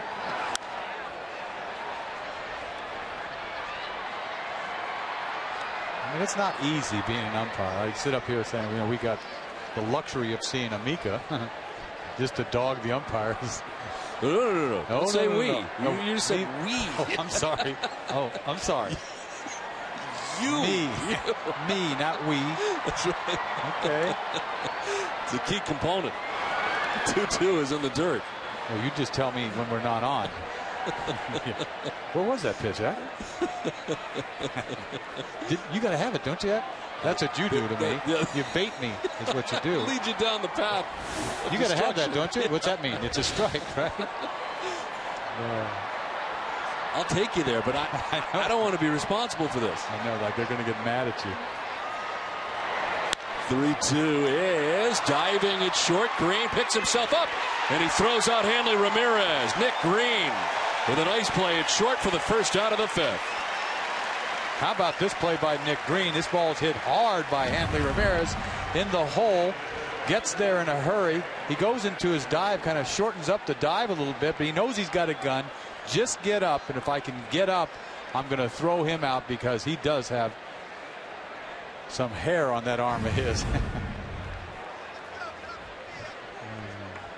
So one down here in the fifth. That saves you playing shortstop like that. You know, if you knock a ball down, you have time because you've got a good arm, and he's displayed that good arm all year. You know, Ray Cantu bats, take strike one. You think about it, how long ago that ball he threw away in Seattle was. Yes. Remember? And it's like everybody was like, oh my God, he threw a ball away. Well, that's so forgotten. He's played so well since then. If it happened at any other time during the game, you might forget about it too. As a line drive to the backhand for Lowell. And there's two down. Left side of the Red Sox infield getting it done defensively. Let's check in with Heidi Watney. Well, Don, as Brad Penny looks for his 100th career victory tonight, John Smoltz made his final rehab start with Pawtucket. He has pitched, it's a shortened start tonight. He threw 61 pitches in 4 innings, gave up 1 run on 3 hits with 1 walk and 2 strikeouts. Smoltz is scheduled to make his Red Sox debut next Thursday in Washington. Clay Buchholz is now pitching in relief for the Paw Sox. Tonight should have been his normal start. He's pitched 1 1/3 innings, giving up 1 hit, no runs so far. Don? All right, Heidi, thank you very much. Look forward to John Smoltz' first outing in a Red Sox uniform. That's going to be a lot of fun. Wait till you see him pitch. You know, his delivery is just so perfect. I love his delivery. He makes pitching seem so easy. He spots the ball. Great slider, split finger, paints. I mean, he's got it all. Pretty good pitcher, huh? I think he's pretty good. You look at the numbers. Yeah. Got a chance to go to the Hall of Fame, that kid, if he keeps it up. Well, this is the 100th pitch of the night for Brad Penny. 2 outs in the 5th inning.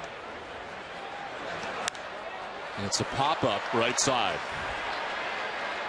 Pedroia takes charge and handles out number 3. First 1-2-3 inning of the night for Brad Penny comes in the 5th. Red Sox lead it 4-1.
to bat in the bottom of the 5th inning.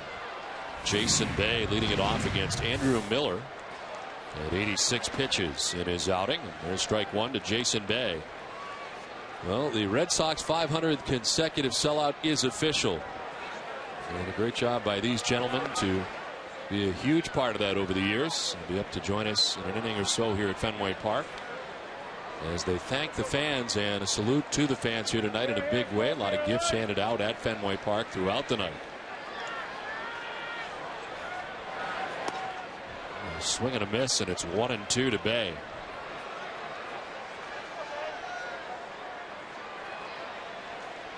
May 15th, 2003 is when it all started here.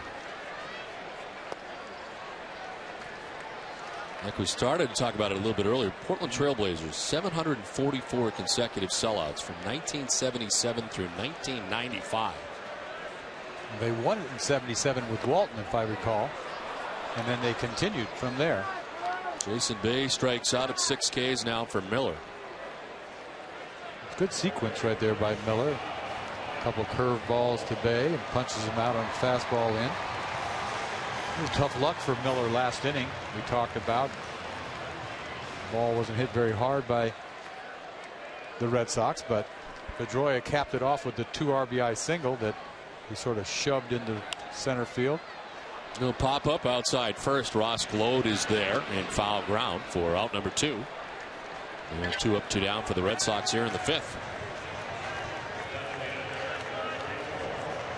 Red Sox do have action in the pen. Justin Masterson is up. Terry Francona was talking to Brad Penny at the end of the 5th. He is at 100 pitches.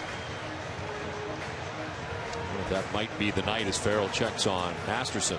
Well, he's not in a hurry out there, Masterson. The way he was warming up, there's no urgency the way he was throwing. I was going to say, yeah, they're probably going to go to him, but I'm not really quite sure the way I saw him warming up. Here's David Ortiz, who grounds one softly to Glode at first base. Andrew Miller with a quick inning. 1-2-3 here in the 5th. We played 5. It's 4-1 Boston.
Home run.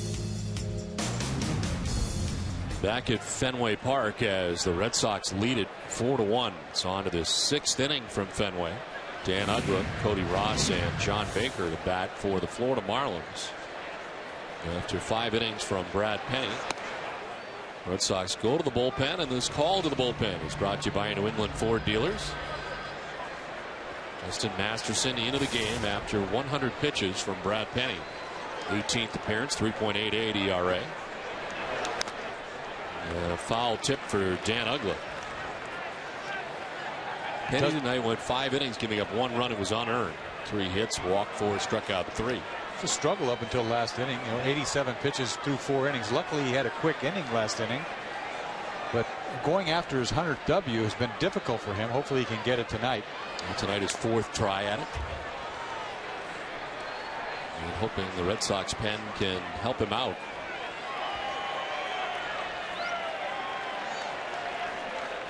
Uggla saying to himself, my God, Penny was tough enough. Now you bring this other big kid in. A lot of big pitchers we've been seeing coming out to the mound.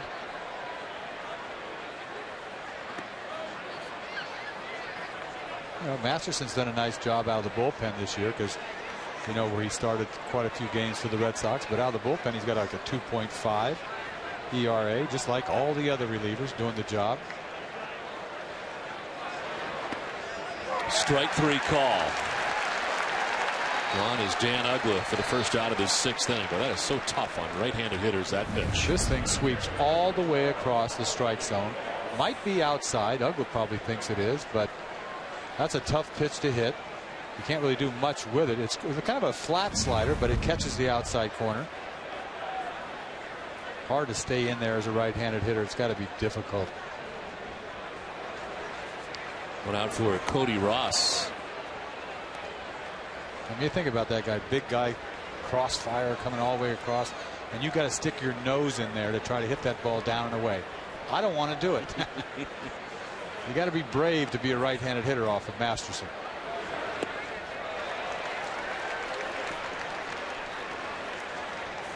And 11 relief appearances overall this season, posting a 2.50 earned run average. He's gone 2 innings or more in 4 of his last 7 outings. So he's going multi-innings for Terry Francona.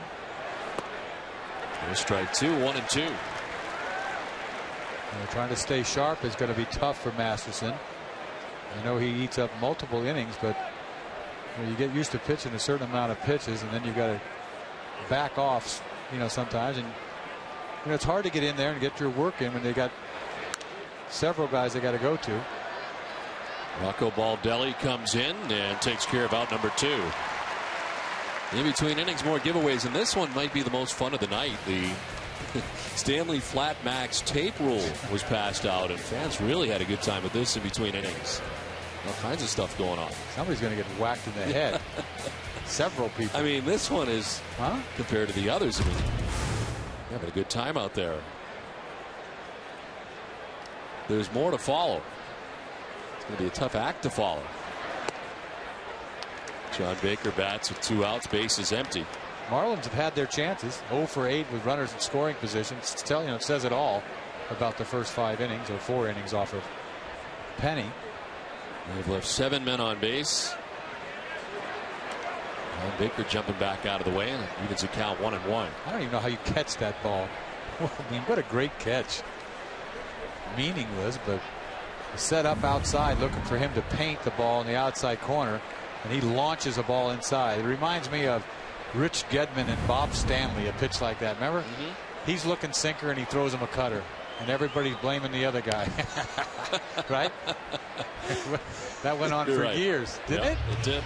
And I had to feel bad for Gedman, trying to catch that cutter. Anyway, here's a line on Brad Penny tonight. An even 100 pitches through 5 innings. The run he gave up was unearned. They were committed by Ellsbury in center field. A big strikeout night, 3 for Penny. Late swing for Baker and a good inning for Masterson. 5.5 done from Fenway. It's 4-1 Boston.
Out at Fenway Park.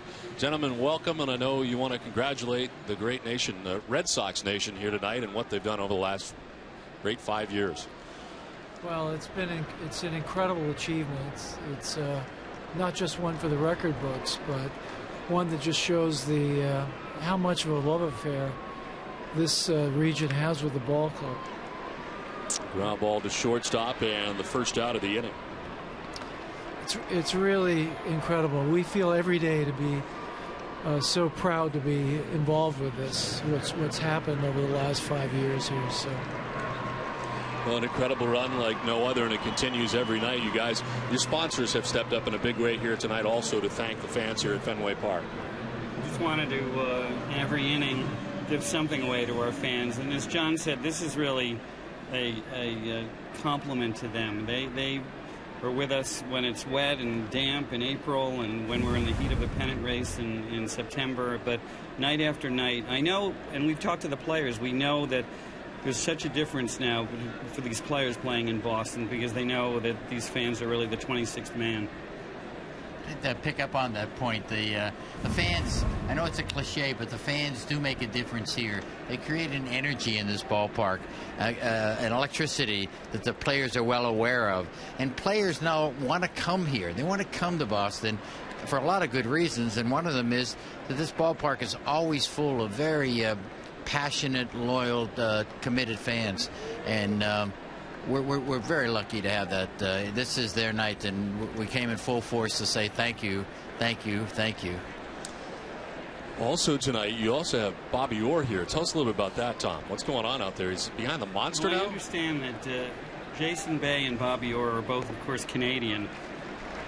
See that his ball forward to Varitek, one-on-one. And Jason Bay was saying before the game that he was kind of annoyed because he'd heard that Bobby Orr was here and he'd like to meet him. So I don't think he knows that Bobby Orr is right now in the Green Monster. There he is. And I think Bobby's going to harass Jason when he comes out to play left field in the next half inning. So this is a major surprise. This is a surprise. Yes. It is a surprise. Out comes Freddie Gonzalez, the manager. Yeah, that's probably going to be it for Andrew Miller tonight, who reaches 100 pitches. Well, an incredible night here tonight at Fenway Park. We thank you guys for coming up, and thank you for the fans. Thank you. Thanks, Dennis. Thank you. Eck, you got it right when you said this is fan.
One advantage. Red Sox scoring 2 in the second and 2 in the fourth. Ryan Sanchez makes an appearance in his 12th game of the year, 1-1. 11 and a third innings for him, a .217 opponent batting average against Brian Sanchez, as Andrew Miller departs after a walk of Jason Varitek with 1 out in the 6th inning. So 4 runs, 7 hits, and an error for the Red Sox. A run, 3 hits, and no errors for the Marlins.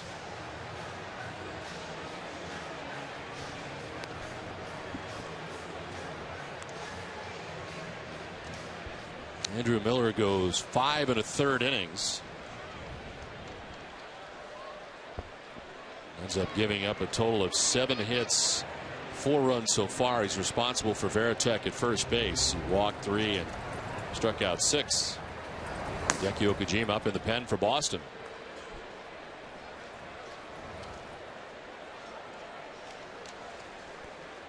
One out, one on, and Nick Green, the batter.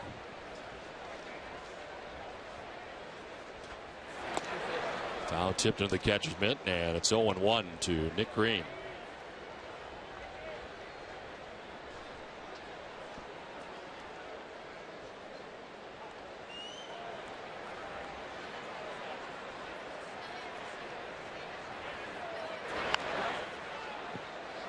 Oh, 0-2 to Green. Well, the Red Sox have been retired 5 in a row by Miller before the walk of Varitek. Gave up the 2 runs in the second inning, 2 runs in the fourth inning. And on the hook as he departs, came in with a record of 2-2. It's outside, ball 1. You know, this Marlins bullpen has pitched more innings than the #1 pitcher, bullpen innings in the National League, so it tells you something about their rotation so far this year.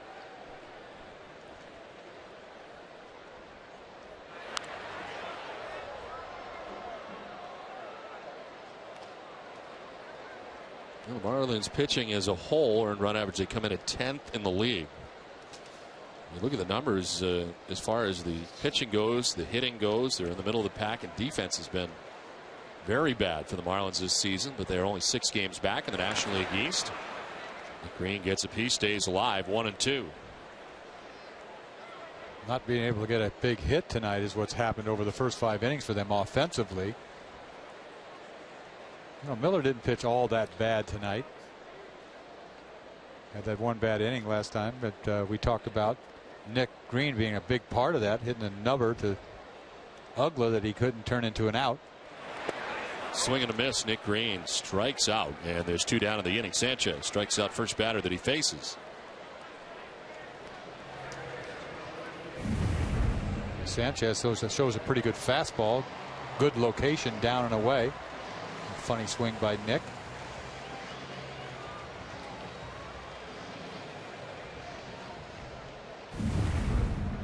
The numbers for Andrew Miller, still responsible for Jason Varitek at first base with 2 outs and even 100 pitches.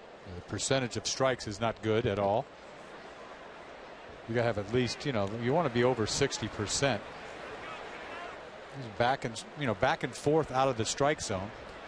But he did break out that curveball the last inning. I said, when is he going to? I thought he never would. Fly ball to right field. Hermida makes his way in. Sanchez does a nice job at quieting the Red Sox offense. We played 6. It's 4-1 Boston.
Mason's extra innings. Terry Francona and Brad Penny will be live with their post-game reactions. We'll get the latest on John Smoltz outing in Pawtucket and take a look at the top moments from the Red Sox historical sellout streak. It's WB Mason's extra innings coming up right after the game. 4-1, the Red Sox on top of the Marlins, and just as we were told, we let in on a little bit of a secret tonight, and we got to witness it firsthand as Jason Bay coming out. Bobby Orr welcoming him in left field. The meeting was supposed to take place before the game, but why not now? I think that's kind of cool. Must be a big hockey fan. Absolutely. Got to be from Canada.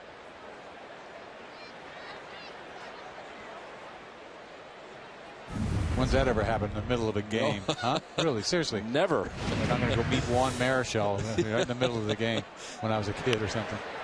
Little bunt here down the first baseline. Youkilis will apply the tag on Bonifacio for the first out of the 7th inning.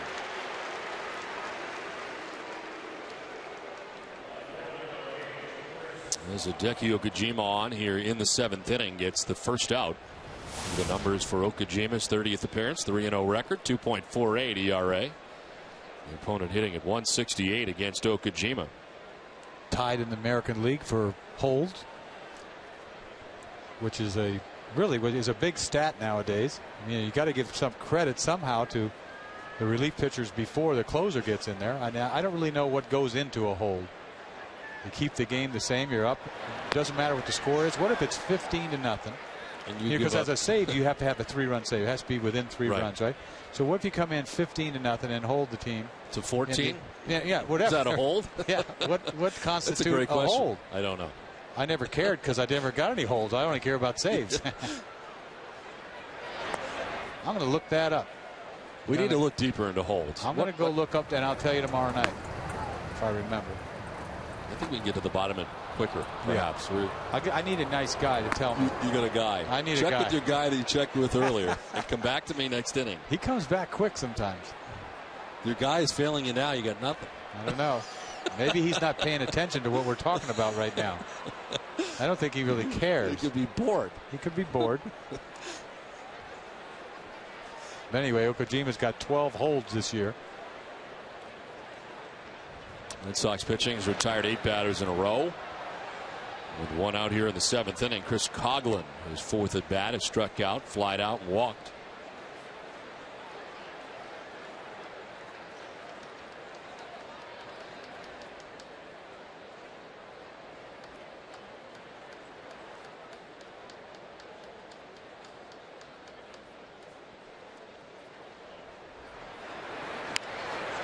To center field and in for a base hit.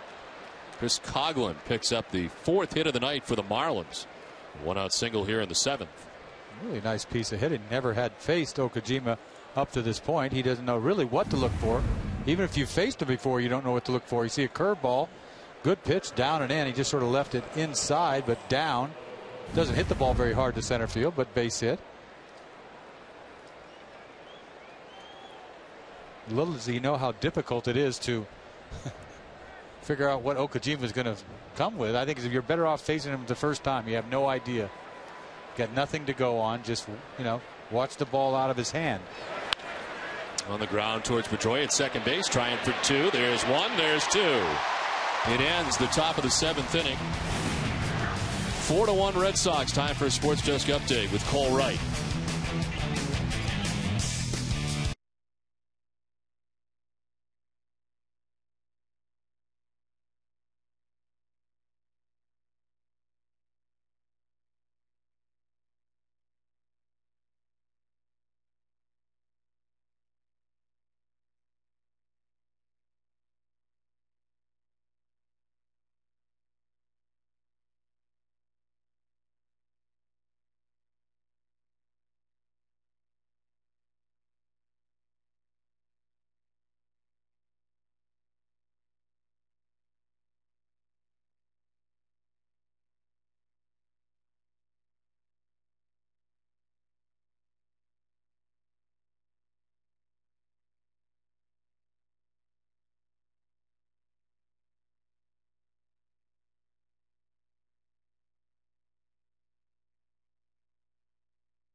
Boston on Saturday night to catch Game 2 of the series between the Red Sox and the Atlanta Braves.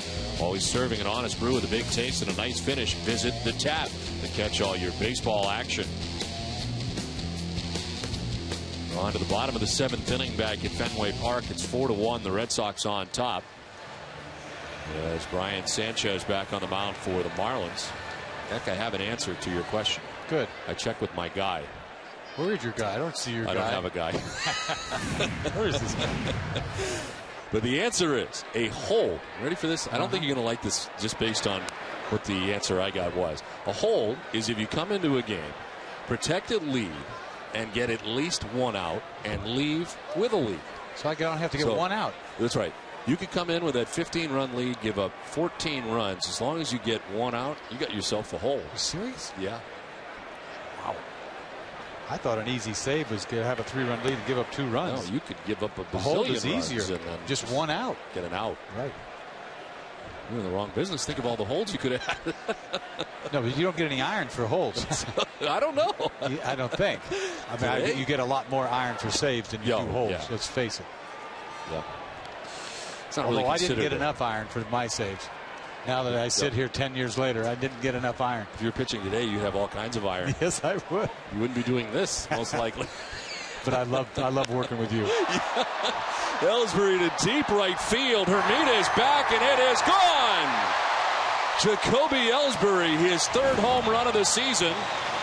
And the Red Sox up their lead to 5-1. All of a sudden he's getting home run happy. He took Romero, a tough left-hander, deep in Philadelphia. And he comes back tonight only a few days later and takes Sanchez way back. You look at this ball, this fastball that he's going to get, and he's going to turn and leave.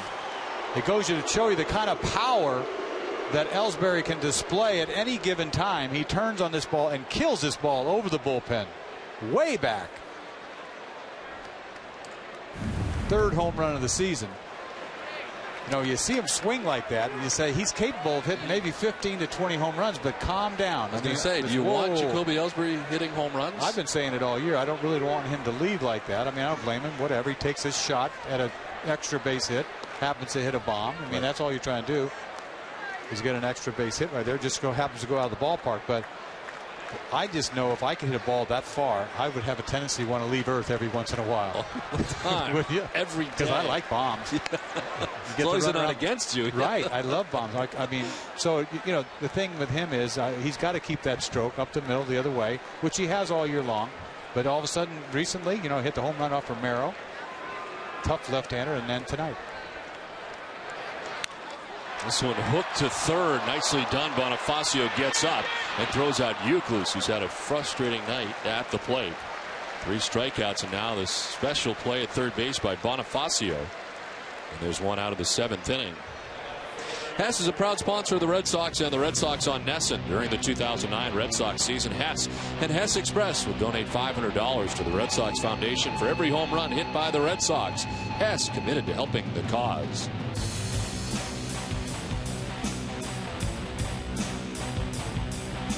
One out, and Jason Bay, the batter, he's 0 for 3. They grounded out in the 1st, flied out in the 3rd, struck out in the 5th.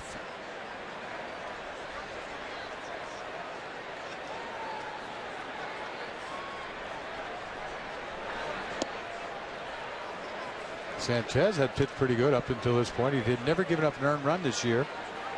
Had 11 innings coming in, so that's his first earned run. And it was I'll tell you what, that's an earned run for you. It's a bomb. And a foul ball, first base, way over goes Glode by the tarp, and he can't make the play.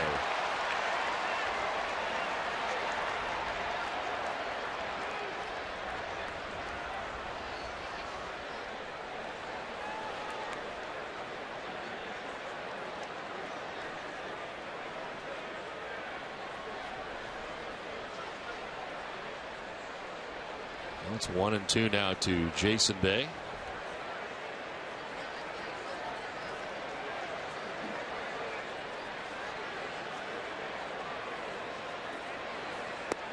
And a swing and a miss. Sanchez strikes out Bay.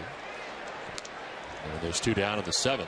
Well, he featured a nice little slider right there. Bay should have been out on the fly ball anyway. No foul territory in Fenway Park, so he throws him a nasty slider and gets a punch out instead of a pop though. Action in the pen. Kiko Calero is up now for the Marlins. Calero having a great year for the Marlins. 35 appearances, been working a lot. Probably needs some work tonight or he wouldn't be in this game. Mike Lowell takes strike one from Brian Sanchez. Starter tonight for the Marlins. Andrew Miller going 5 1/3, giving up 4 runs. Brian Sanchez has been touched for a run in relief.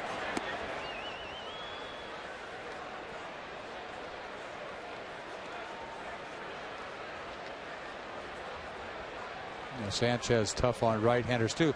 They only have one left-hander in their bullpen, Meyer, which could be a problem for them. Although the Red Sox only have one with Okajima. Down the left field line, Hanley Ramirez will give way to Coghlan. A much easier play for him, and he makes the catch that ends the inning. Jacoby Ellsbury with a solo home run. Red Sox lead it 5-1.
Cast. Now Dustin Pedroia has had a big night, 2 for 4 with a couple of RBIs. As the Red Sox got 2 in the second, 2 in the fourth. The offense has been there, and so is the pitching. Brad Penny lasts only 5 innings, but very good when he was in there. Gives up 1 run. It was unearned. And Penny with 100 pitches even tonight has a chance to get his 100th win of his career. Jacoby Ellsbury tacking on another run in the 7th inning. A solo shot to right. His 3rd home run of the year. That was off Brian Sanchez. And it's 5-1 Red Sox as we head to the top half of the 8th.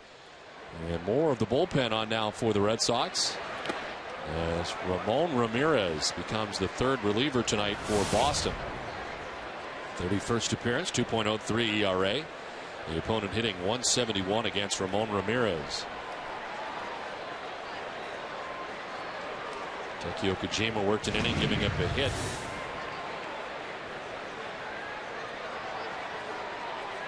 Hanley Ramirez leading it off and taking ball 1, 1-1. Good watching Ramirez over the last few outings. I know he gave up a home run to Howard in Philadelphia to blow a save, but I've been watching him close. With everything he throws is hard. I mean, I think we were talking before about his changeup being almost 90 miles an hour. It's hard to tell what he throws sometimes because he throws it so hard. Hard slider, and then his fastball is about from 92 to 95. So is there a big enough difference between the 95 and the 90 to be appreciable? I don't know. I mean, it's almost like having the hardest slider in the world. I mean, It's almost as hard as your fastball, but it dips a little bit. But I think sometimes hitters go up there and they hit it. They don't know whether they hit a fastball or a hard slider or a split finger or whatever that changeup he throws. But he's done a nice job up to this point. I mean, it's amazing. Everything dives. You know, you see the ball just dive real hard down and away.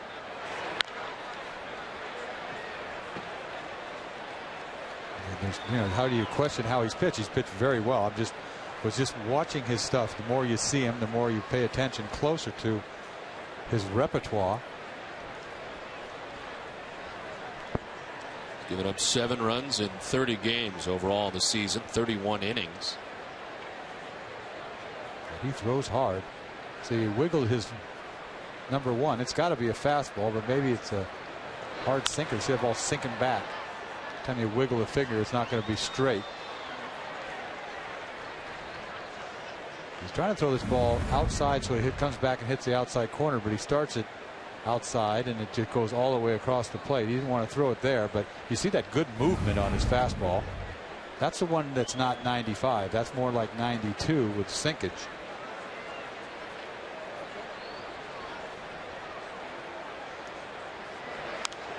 Fouled off to the right, 2-2.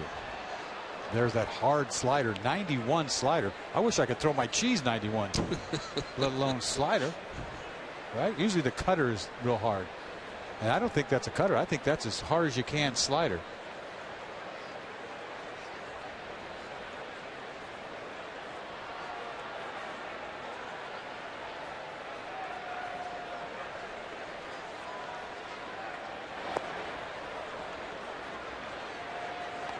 That's ball 3, full count. Ramon Ramirez over the weekend giving up the game-tying solo home run to Ryan Howard in the 9th inning on Friday night. His first blown save since July 20th of 2008 when he was a member of the Royals. There's ball 4, and Hanley Ramirez on to begin this 8th inning. Coming up after the game, stay with us for Granite City Electric's Red Sox Final, where you'll have the chance to be part of the show. Submit your best question at SN.com/final, and Hall of Famer Jim Rice will provide the answer. Catch the latest highlights from tonight's interleague action. Plus, we'll look back at the top moments from Fenway's historic sellout streak. Granite City Electric's Red Sox Final coming up after the game, right here on NESN. Leadoff walk for Hanley Ramirez. Jorge Cantu 0 for 3 in the game.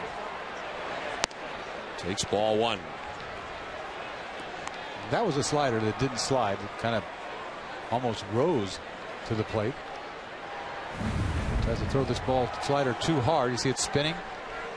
And he throws it so hard. If you didn't watch the slow motion there, the ball's spinning. That's a slider. Registered 91. Isn't that amazing? Everything is hard from Ramon Ramirez as this one is grounded foul. Hard sinker. Everything is just that nasty stuff.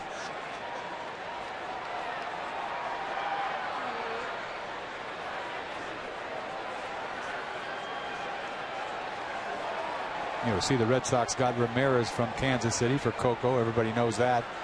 Well, the Marlins got Nunez, another pitcher like Ramirez, from Kansas City for Mike Jacobs. You never realized Kansas City had such good relief pitching, did you? No. I mean, I wasn't paying attention last year, but you're talking about two good players. Coco going to Kansas City and Jacobs going to Kansas City. 32 home runs from the Marlins last year. And you think about the Royals closer, Soria, being out there too. I mean, I didn't know they had that kind of talent to give up.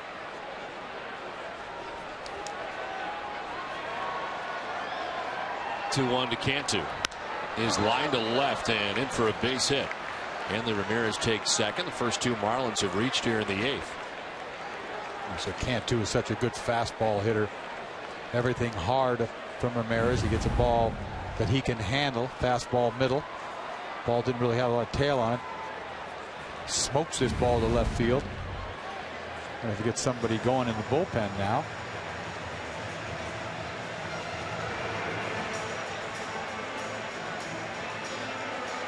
You hope you need 4 innings out of the bullpen. Next thing you know, everybody passes the baton, right? 1, 2, 3.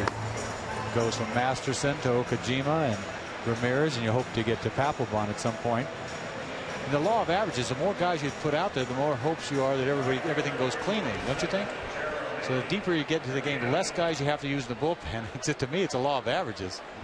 Only one guy has to do good if you can just get the Papelbon.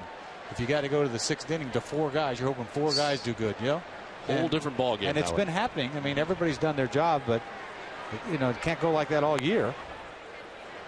Penny 5 innings, 100 pitches in this one.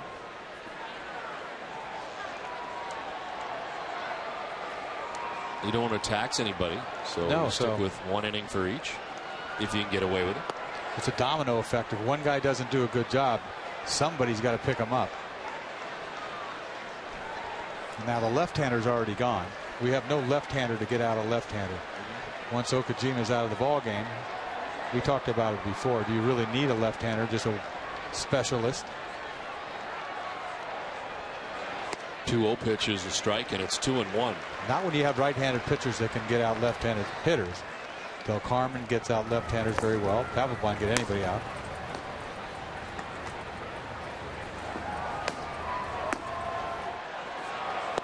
Swing and a miss, and it's 2-2. Changes up there under 90 miles per hour, 89. I think that was a changeup that just sunk down and away. Hermida way out front.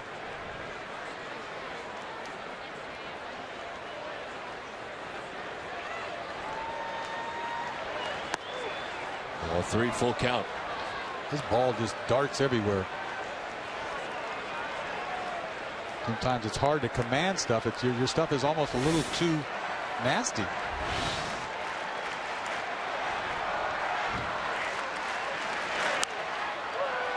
He pops it up foul, out of play. 3-2. The Red Sox got a scoreless inning from Justin Masterson, who struck out 2. Hideki Okajima in an inning, giving up a hit. A double play to get out of that inning in the 7th. Now Ramon Ramirez, a walk and a single. And another foul fly for Hermida. Well, that is some good gas right there. 3-2. He paints him downstairs. Good piece of hitting just to foul those last 2 pitches off. You see this ball down, paint low. Fouls it off. Spoils it.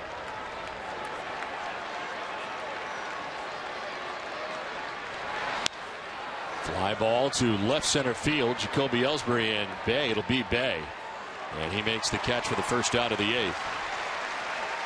And the Marlins continue not to be able to swing the bats with anybody on base. Ramirez made 3 good pitches, and Hermida is late on a fastball again after seeing 3 in a row. Doesn't know what to do with it. So 2 on, 1 away. Dan Uggla, the batter. Walked in the 2nd, single in the 4th, struck out in the 6th.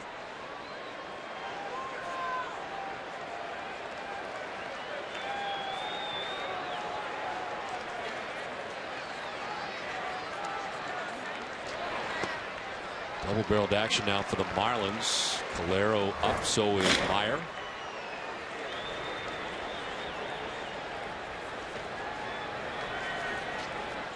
We've had Andrew Miller for 5 1/3, Brian Sanchez for an inning and 2/3.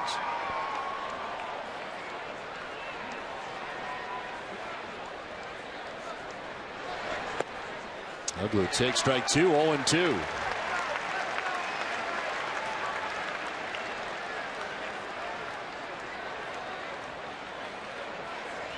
Uggla's in trouble right here. 0-2. He has a hard time making contact with the stuff that Ramirez has. To play with him, he wants to right here.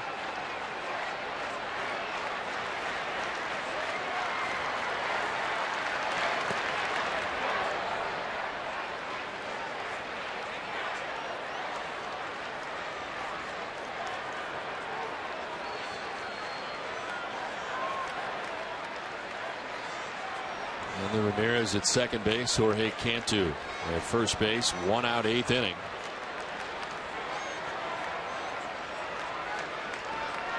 Red Sox turn to double play in the 7th. Would like to induce one right here with 1 out. Fouled off. And still 1-2.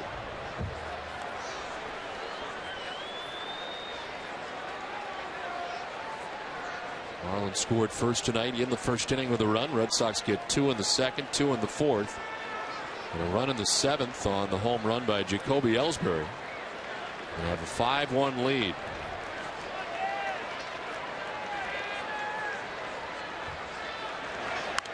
Uggla pops it up foul, backing out of play. Ramirez tried to get a fastball in right there. If he makes a pitch that runs in a little bit more, he might have, as it was, he got him to pop it up. Not a big difference from getting a foul ball in play and foul ball out of play. It's just, you know, this is such a game of fractions of inches.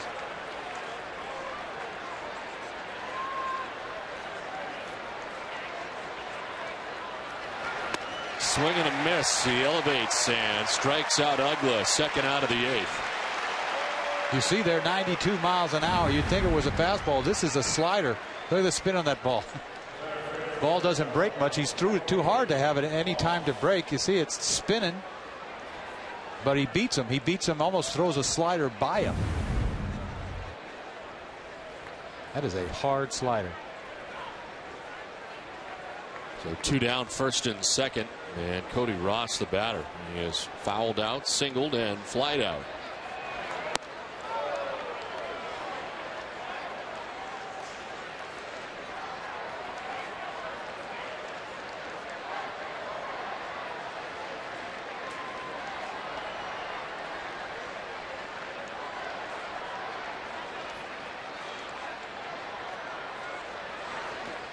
Swing and a miss, 1-1. Tough swing for Ross. Goes to show you, if you see a swing like that, the ball doesn't even get to the plate. And they cannot pick that up.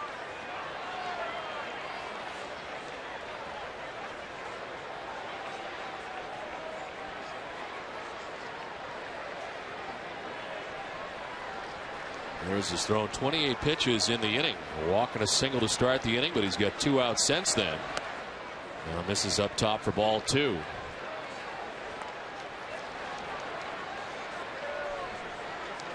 You don't see him hit the same spot twice in a row. Ball darting, diving.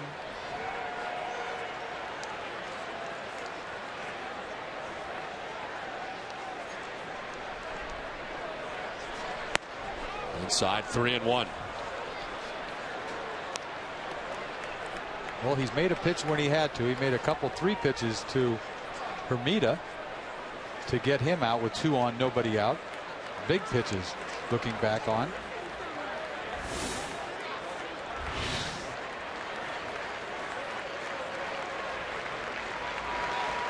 Swing and a miss, full count.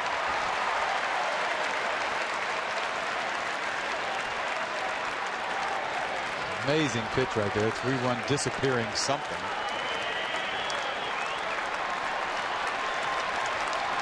Ramirez at second, Cantu at first, 2 down.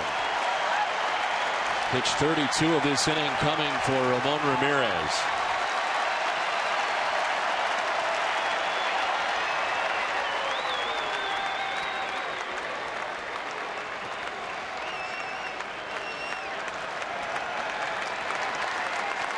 Hard to do. He's concentrating on the hitter like that to make a move to second base and then refocus again. Swing and a miss. He struck him out to end the inning. Marlins are 0 for 11 with runners in scoring position. It's the Red Sox on top, 5-1.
Sox out to the fans tonight here at Fenway Park in between innings.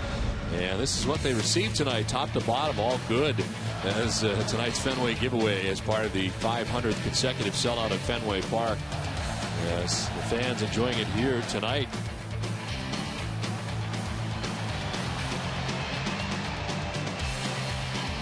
It's on to the bottom of the 8th inning from Fenway Park. It's 5-1. Red Sox on top. And a new pitcher for the Marlins, Kiko Calero, who has been in there a ton already. This is game number 36 for him of the year. It's a big find for the Marlins to pick up a guy like Kiko, and with his experience, had been hurt on and off. They got him for nothing for the most part. And he's, like you said, 35 appearances already. Pitched with the A's for quite a few years, a couple years with St. Louis. Got a good slider is what he's got.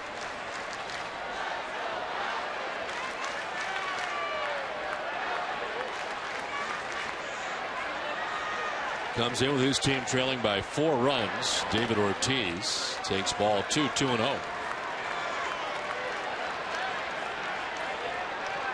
Ryan Sanchez departs after an inning in 2/3 tonight for the Marlins, giving up a hit and the home run to Jacoby Ellsbury. Solo shot. No walks, 2 Ks. Ball 3, 3-0.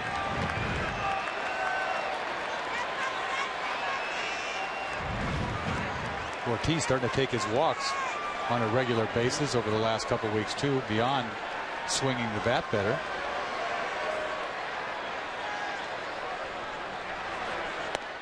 And he'll walk to begin this bottom of the 8th inning.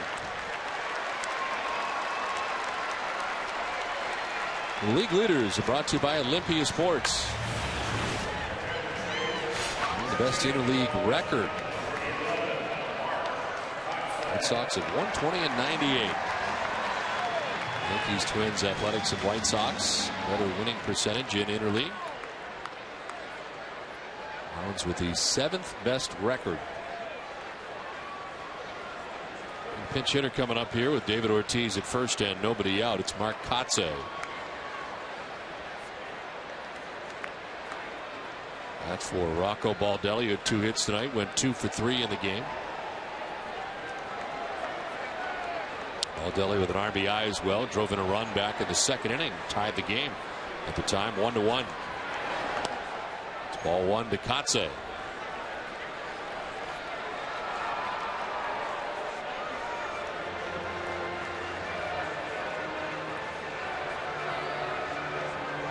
Boy, the Marlins have had their chances tonight. You know, they lose this ball game. It's kind of a tough game to lose offensively, the way they had it going on. A lot of, nobody out, couple guys on, about 3 innings, get nothing for it. 0 for 11 in scoring position. Wow. Kotsay to center field. Cody Ross going back to make the catch. Had a little hook on it, but Ross back there to make the grab on Kotsay.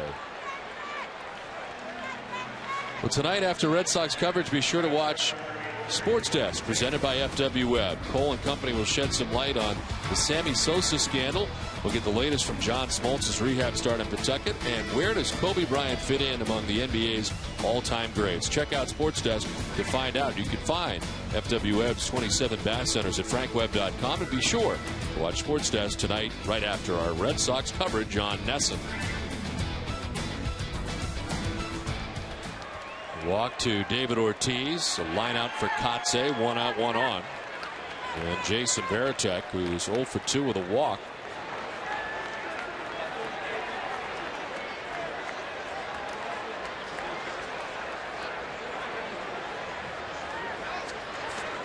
I want to send along best wishes to a great Red Sox fan, Margie O'Leary, 94 years old, watches every game.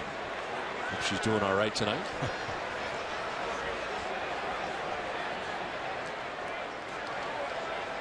1 out, 1 on in the 8th.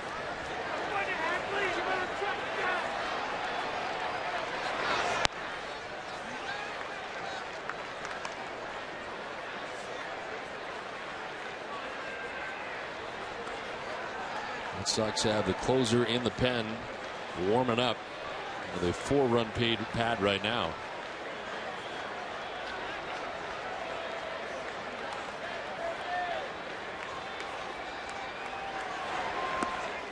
1-0, and it's 2-0.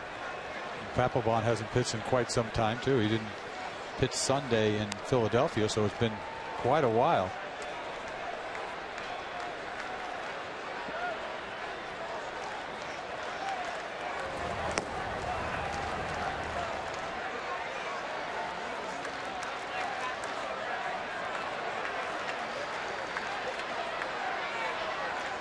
Two and 0 to Jason Varitek. David Ortiz at first base, 1 out. There's a strike, 2-1. 5 1/3 from Andrew Miller tonight. He's on the hook for the Marlins. He gave up 4 runs. And Sanchez, inning and 2/3, giving up the 1 run. Now Kiko Calero trying to work his way around a leadoff walk.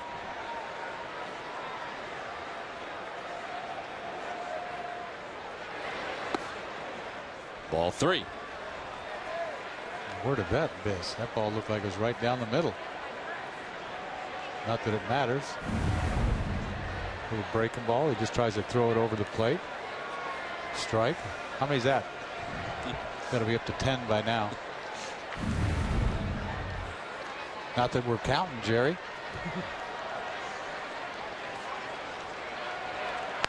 Outside ball 4. And his second walk of the inning allowed by Calero.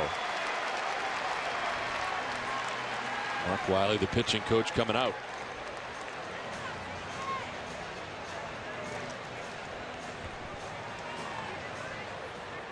You know, the pace of a game where the reliever comes in there having a hard time throwing strikes, goes through all these rituals even to get back on their mound and throw pitch to pitch.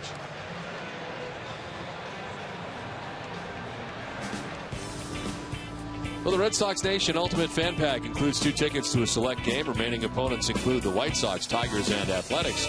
Visit RedSoxNation.com to join today. 2 on 1 out in this 8th inning. Nick Green coming up to face Kiko Calero.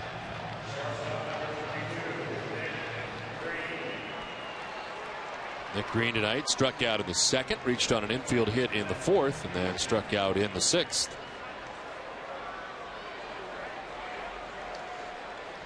Nick Green's come up to bat each time with runners on base. It's ball 1 outside.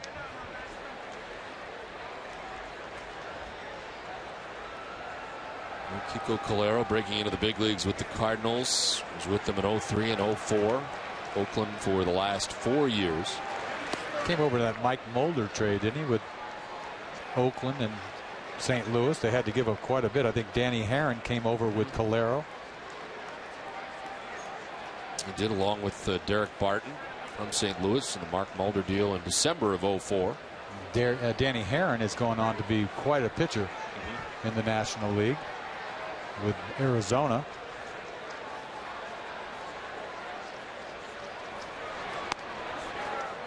Well, 3-0 to Nick Green, number 9 man. He's got trouble tonight with the strike zone.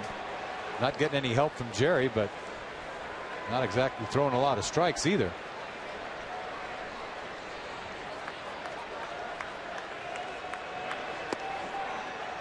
One for strike, 3-1.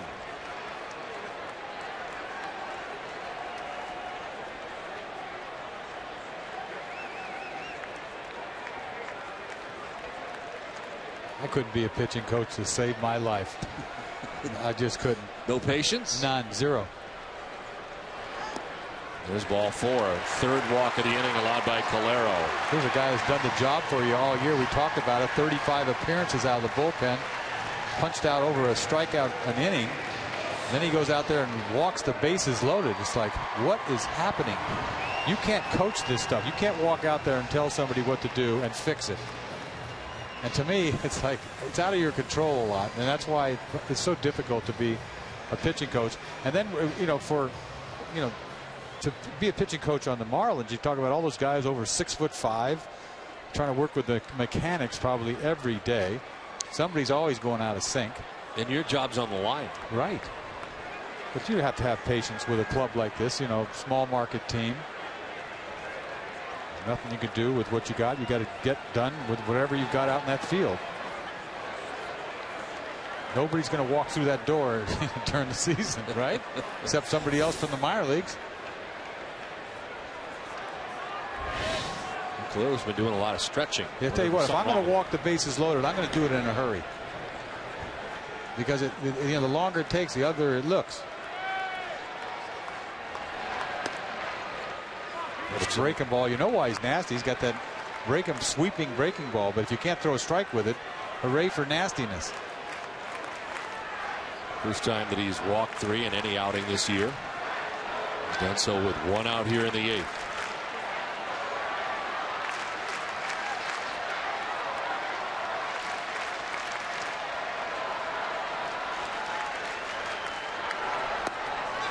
It's outside for ball 2. You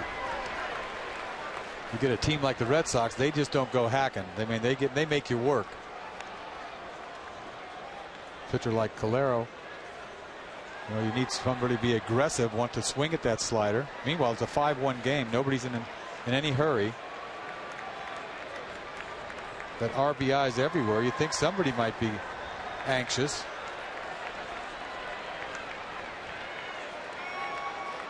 Pedroia's had a 2-hit night. He also has 2 stolen bases tonight.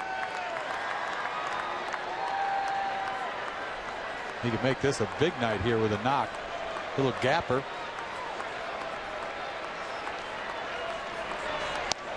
Swing and a miss, and it's 2-2. Came in that time. He was guessing he was going to challenge him right there. That was a ball, all right. He took a healthy hack at that piece of cheese. Ready, gets set, and he is going to swing hard at this ball. Gets up and in on him. Can't handle it.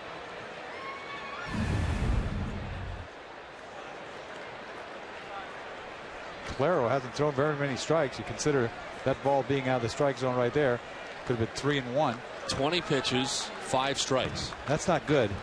Watch him if he gets a double play ball, that's a Houdini piece out of this inning.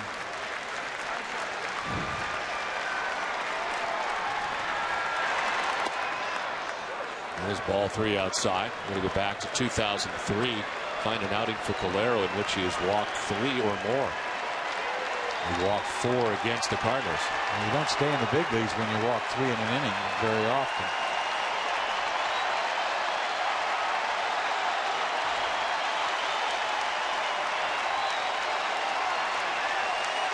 Bases loaded, 1 down. The 3-2 pitch to Dustin Pedroia.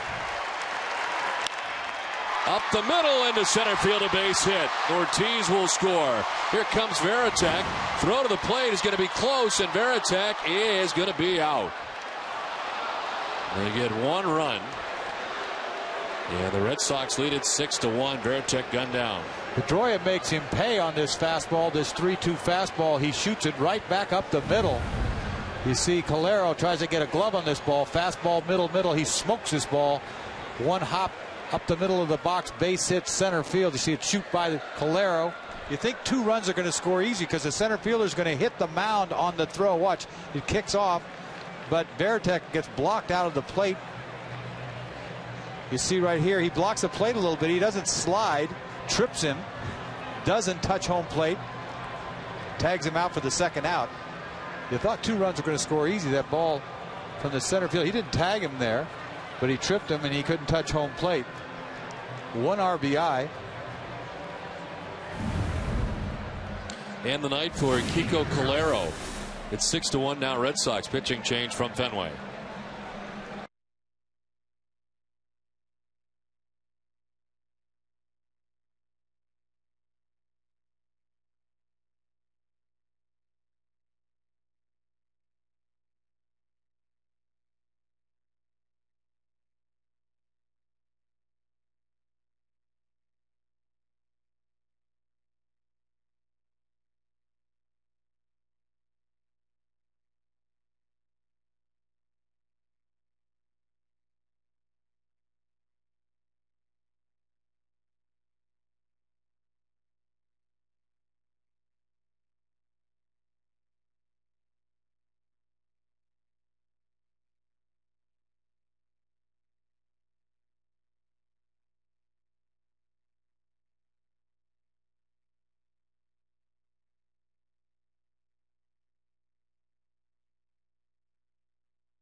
8th inning. Jacoby Ellsbury, the batter.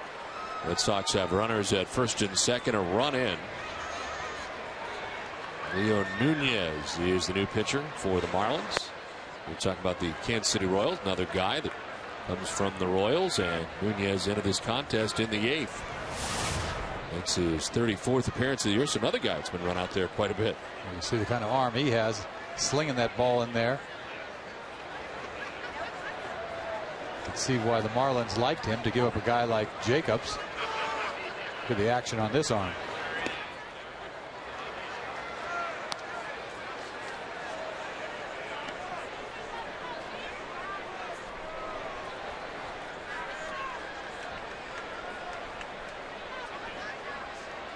Jacoby coming off that bomb he hit last time up off Sanchez. Just trying to stay alive right now.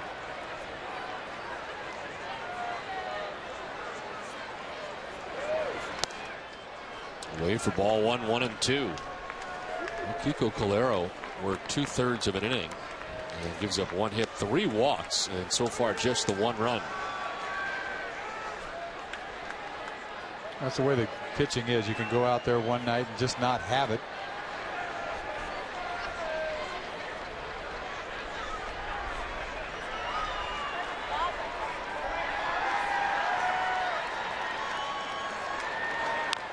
Ellsbury fouls it off himself, hangs it 1-2. You know, as a relief pitcher, you don't have time to, to make an adjustment sometimes. I mean, he was out there long enough to make one. He couldn't throw a strike with his breaking ball for the most part. And that's his pitch. And if somebody doesn't swing at his breaking ball, he's going to have trouble. And here's a guy having a good year for them, and he's shaking his head. This game will get to you. He gets to everybody.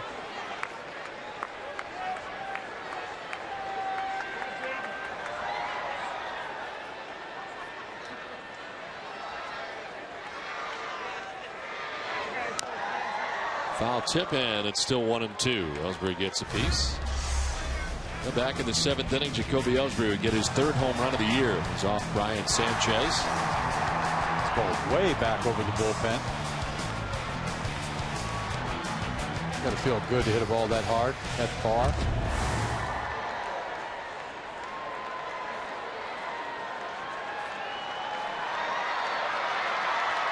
One ball, 2 strikes, 2 outs, bottom of the 8th inning. Red Sox have tacked on another run. Applebaum getting ready to get some work here tonight in the 9th.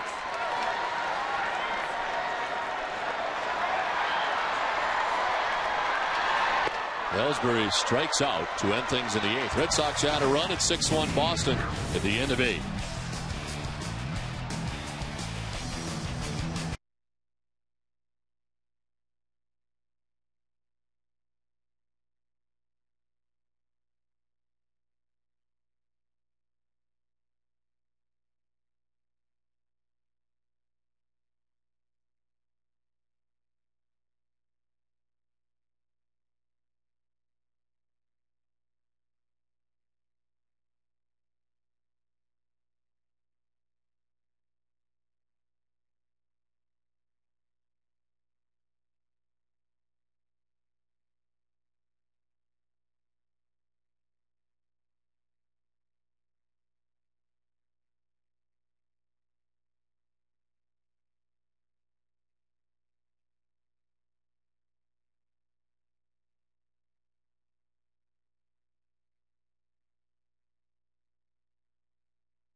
In the Duncan dugout, special seating section at Fenway Park. Thousands of children have had the chance to catch a Red Sox home game thanks to Dunkin' Donuts.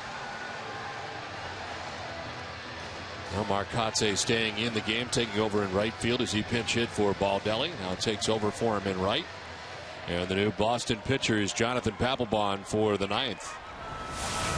Non-save situation, 28th appearance of the year, 1.93 ERA. And 16 out of 17 when it does count. 224 batting average against Papelbon. John Baker leads it off for the Marlins.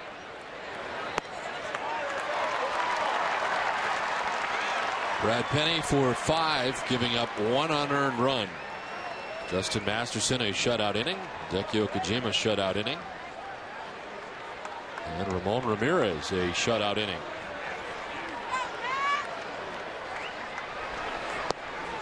Little split finger right there. Before this inning started, Baker being the hitter and the catcher behind the plate when Varitek tripped on him, he almost went up to the plate before at the at bat and said they had a few words together. I mean, not bad words. He probably told him sorry, because between catchers you don't want to trip another catcher. Right. Of all people. Of all people. You'll trip anybody else, just not the catcher. Out towards right center field. This is jacked pretty far. It's back to the triangle area and 420 marker. Baker running pretty well. He'll pull it up though at second base as getting back there very quickly. Ellsbury to grab it. Baker not wanting to take any chances to go for 3. He had 3 bases written all over this ball. You see a fastball middle. He lifts and separates this ball into right center field into the triangle. This ball is going to take a long time to come out of the triangle. See this throw. This is last inning when he tripped. 2 catchers collide at home plate. 1 catcher being tripped. Not really taking offense to the whole thing, because you know how that goes.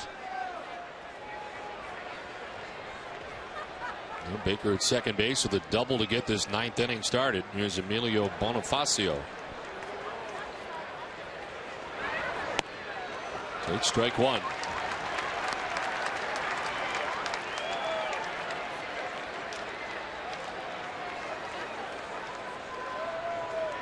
Bonifacio had come up the first 2 times this game with action. 2 guys on, nobody out, and couldn't do the job to drive in a run. Had a tough night. And slices 1 foul back into the seats. Marlins team 0 for 11 with runners in scoring position tonight.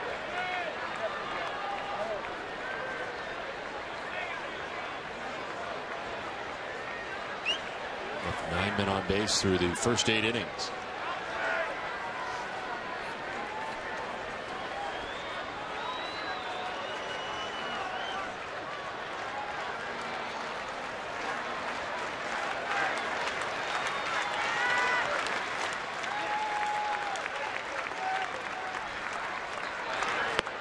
Strike 3 call. Bonifacio is out number 1 of the 9th. Bonifacio's had a tough night tonight. He gets painted on an 0-2 pitcher. He can't even sniff this ball. Ball's a little outside, but it's too close to take. Papelbon lives out there if he wants to.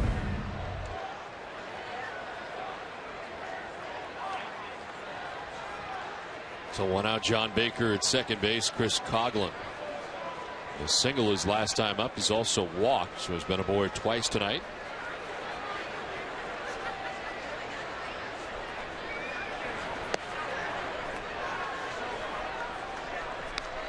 The Marlins now 0 for 12 with runners in scoring position. Story of the game for the Marlins. All kinds of chances. Only inning that they went 1, 2, 3. Actually, it was 2 of them, the 5th and the 6th innings.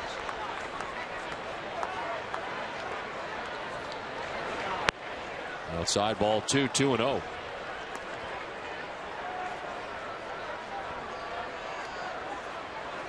Papelbon trying to finish off the 4-inning relief job out of the bullpen.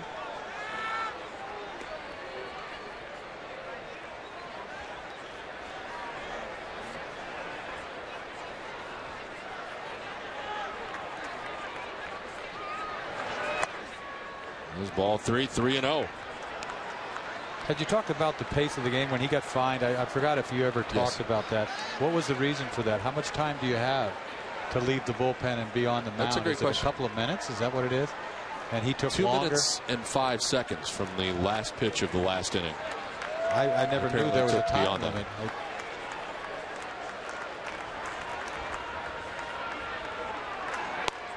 There's a strike, and it's 3-1. I wonder if they'd ever find anybody else for that. I remember Lee Smith years ago took forever to get in. Somebody get a cart and put him in it and take him to the mound. Remember, he just had lumbered out there for, I mean, forever. It was so I didn't know if there was a rule. Apparently there is. Apparently there is. Papelbon found out.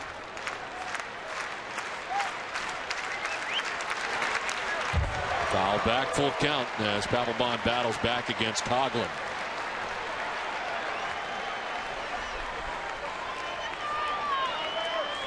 And then Ramirez hoping he gets a chance in this inning.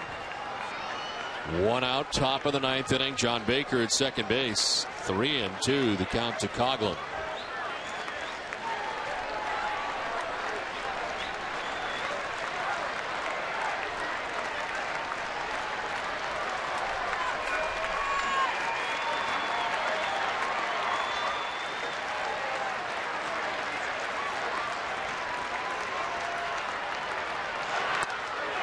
Ball 4. A 1-out walk. Coughlin down to first base. It's a 6th walk served up by Red Sox pitching. Papelbon having a hard time focusing in this 5-run lead. Has a tendency to do that to some of the best closers in the business. Don't care who you are. You know, Papelbon's so intense the way he comes after you every pitch. You kind of lose that when it's such a big lead. Remember a pitcher, the Mad Hungarian, used to go get crazy every time. What do you come out there? You're going to act angry with a 10-1 lead? Huffing and puffing and the whole thing behind the mound while he gets ready. Yeah, how can you keep that intensity? Right? It just looks kind of almost silly to be intense in such a big lead. So I'm sure he loses a little bit in that. Not that you want to have a 1-run lead every time you walk on the mound. It has a tendency to make you focus, that's for sure.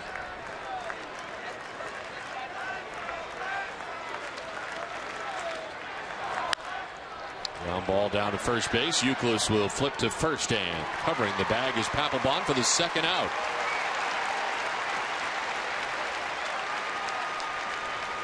The 2nd and 3rd go Marlins runners. John Baker to third base. Coughlin to second base, and the Marlins down to their last out. Red Sox on top 6-1 with 2 outs here in the 9th, and Hanley Ramirez does get a chance in this inning.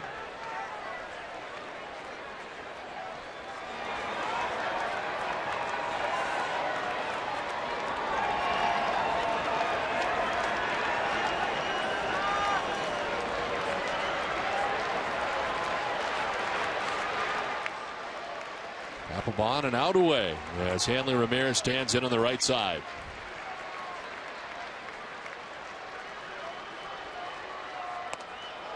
Inside ball 1. 97 that time and in. Well, you don't want to be diving out over the plate with a ball coming in at you like that.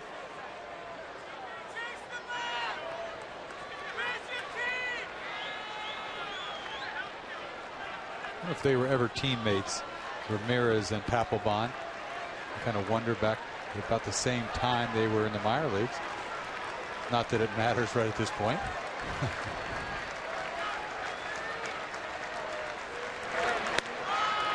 There's a strike, 1-1.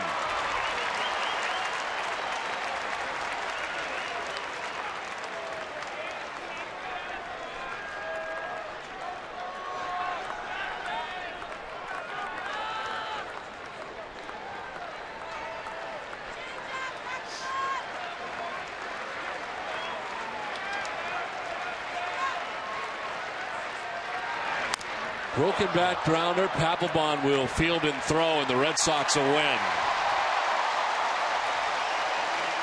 Marlins strand a pair in the 9th. Red Sox take game 2 of this series 6-1 tonight. And Brad Penny is a winner for the 100th time in his career. It took 4 tries for Penny to get that 100th win. He grabs it as the Red Sox